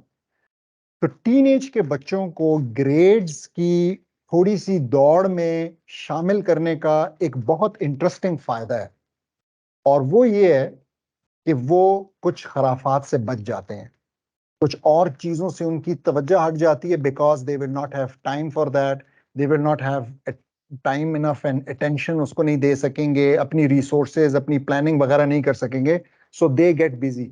ये एक बहुत अच्छी स्ट्रैटेजी नहीं है, लेकिन अगर आप समझें, मैं जो कहना चाह रहा हूँ वो ये कि अगर आप बच्चों को, आपके यानी किसी के बच्चे अगर ग्रेड्स में बड़े इस वक्त इमर्स्ड हैं, इन्वॉल्व हैं, और उसकी वजह से वो और चीजों से बचे हुए हैं, तो दैट्स स्टिल अ ब्लेसिंग। कहने का मकसद ये है कि आप अपने बच्चों को खाली ना छोड़ें, आप अपने बच्चों को अनअटेंडेड ना छोड़ें, यानी you involve them in something. तो अगर इस वक्त आपके बच्चे जो हैं वो नॉर्मल टाइम दे के नॉर्मल ग्रेड्स ले रहे हैं और इन एडिशन टू दैट जो बाकी उनका फारग टाइम है उस टाइम को आप किसी मीनिंगफुल एक्टिविटी में इन्वॉल्व कर सक रही हैं। मिसाल के तौर पे वो साथ में अरबी सीख रहे हैं, यहाँ पे अल्फला कल इंशाल्लाह कोर्स शुरू हो रहा है QC1 का, आई थिंक 10:30 बजे फिजिकल कोर्स शुरू हो रहा है। ये वो कोर्स है जो मैंने, मेरी बीवी, बच्चों ने, मेरे पेरेंट्स ने, सब ने लिया और इंतहाई यूजफुल कोर्स है। सो QC1 it's just I think 10 weeks का है, ठीक है। टोटल 2.5 घंटे की क्लास होती है और 10 वीक्स का मतलब ये है कि हर हफ्ते में एक दिन आप उनको इस तरह की चीज में इन्वॉल्व करें, आपको बहुत फायदा होगा। आप उनको किसी और चीज के सीखने में, कोई स्किल सीखने में, ठीक है, कंप्यूटिंग के स्किल्स हैं आजकल। सो कहने का मकसद ये है कि बच्चों के पास इस एज में, खासकर टीन एज में, बहुत ज्यादा फ्री टाइम नहीं होना चाहिए, ठीक है। That is very dangerous door which we might leave open for शैतान and for many other thoughts। ये एक अलग मतलब ये एक वजह हो सकती है, लेकिन सिर्फ इसलिए पुश करना कि नहीं मैं थोड़ा और पुश करूं तो ये तो थोड़े और बेहतर हो जाएंगे, आई डोंट थिंक सो। इसकी जरूरत नहीं है। We need to have a reason for doing that, और वो आपके पास अगर रीजन होगा तो वो फिर बच्चों को भी अच्छे तरीके से समझ में आएगा। अदरवाइज हो सकता है कि इसके रिएक्शन में बच्चे भी जो है ना तंग हो जाए और कहें जो हम कर रहे थे हम वो भी नहीं करते। वो कहते हैं ना चलते घोड़े को चाबक नहीं मारनी चाहिए, तो उस किस्म का काम ना बन जाए। और हमने देखा है पेरेंट्स का ऐसा करते हुए और बच्चों का फिर ये वाला रिएक्शन भी देखा है कि वो फिर बिल्कुल तंग हो गए और उन्होंने हाथ उठा दिया कि जी हम बिल्कुल पढ़ाई में इंटरेस्टेड ही नहीं है, क्योंकि जब अननेसेसरीली पुश किया जाता है तो फिर इंटरेस्ट लूज कर जाते हैं बच्चे। तो आई hope that answers your question. अब यहाँ पे रियाज बुखारी साहब, अस्सलाम वालेकुम, आपका हैंड रेज्ड है।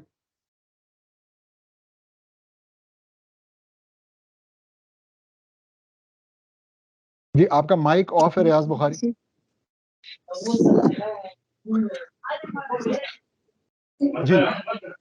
जी अस्सलाम वालेकुम। वालेकुम अस्सलाम।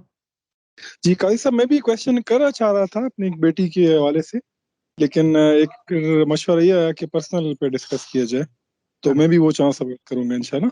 चलें, बिल्कुल ठीक है, बहुत बहुत शुक्रिया। तो आई थिंक थैंक यू। सारे क्वेश्चंस हो गए, तो हम फिर इंशाल्लाह इसको ख़त्म करते हैं। जज़ाकल्लाह खैर एवरीवन, और इस दुआ के साथ कि अल्लाह सुब्हानहू व तआला हमें, अपने पेरेंट्स के लिए और हमारे बच्चों को हमारे लिए सदका जारिया बनाए। हम इसको ख़त्म करते हैं। अस्सलाम वालेकुम। वालेकुम अस्सलाम, जज़ाकल्लाह खैर। बारकल्लाह फीक।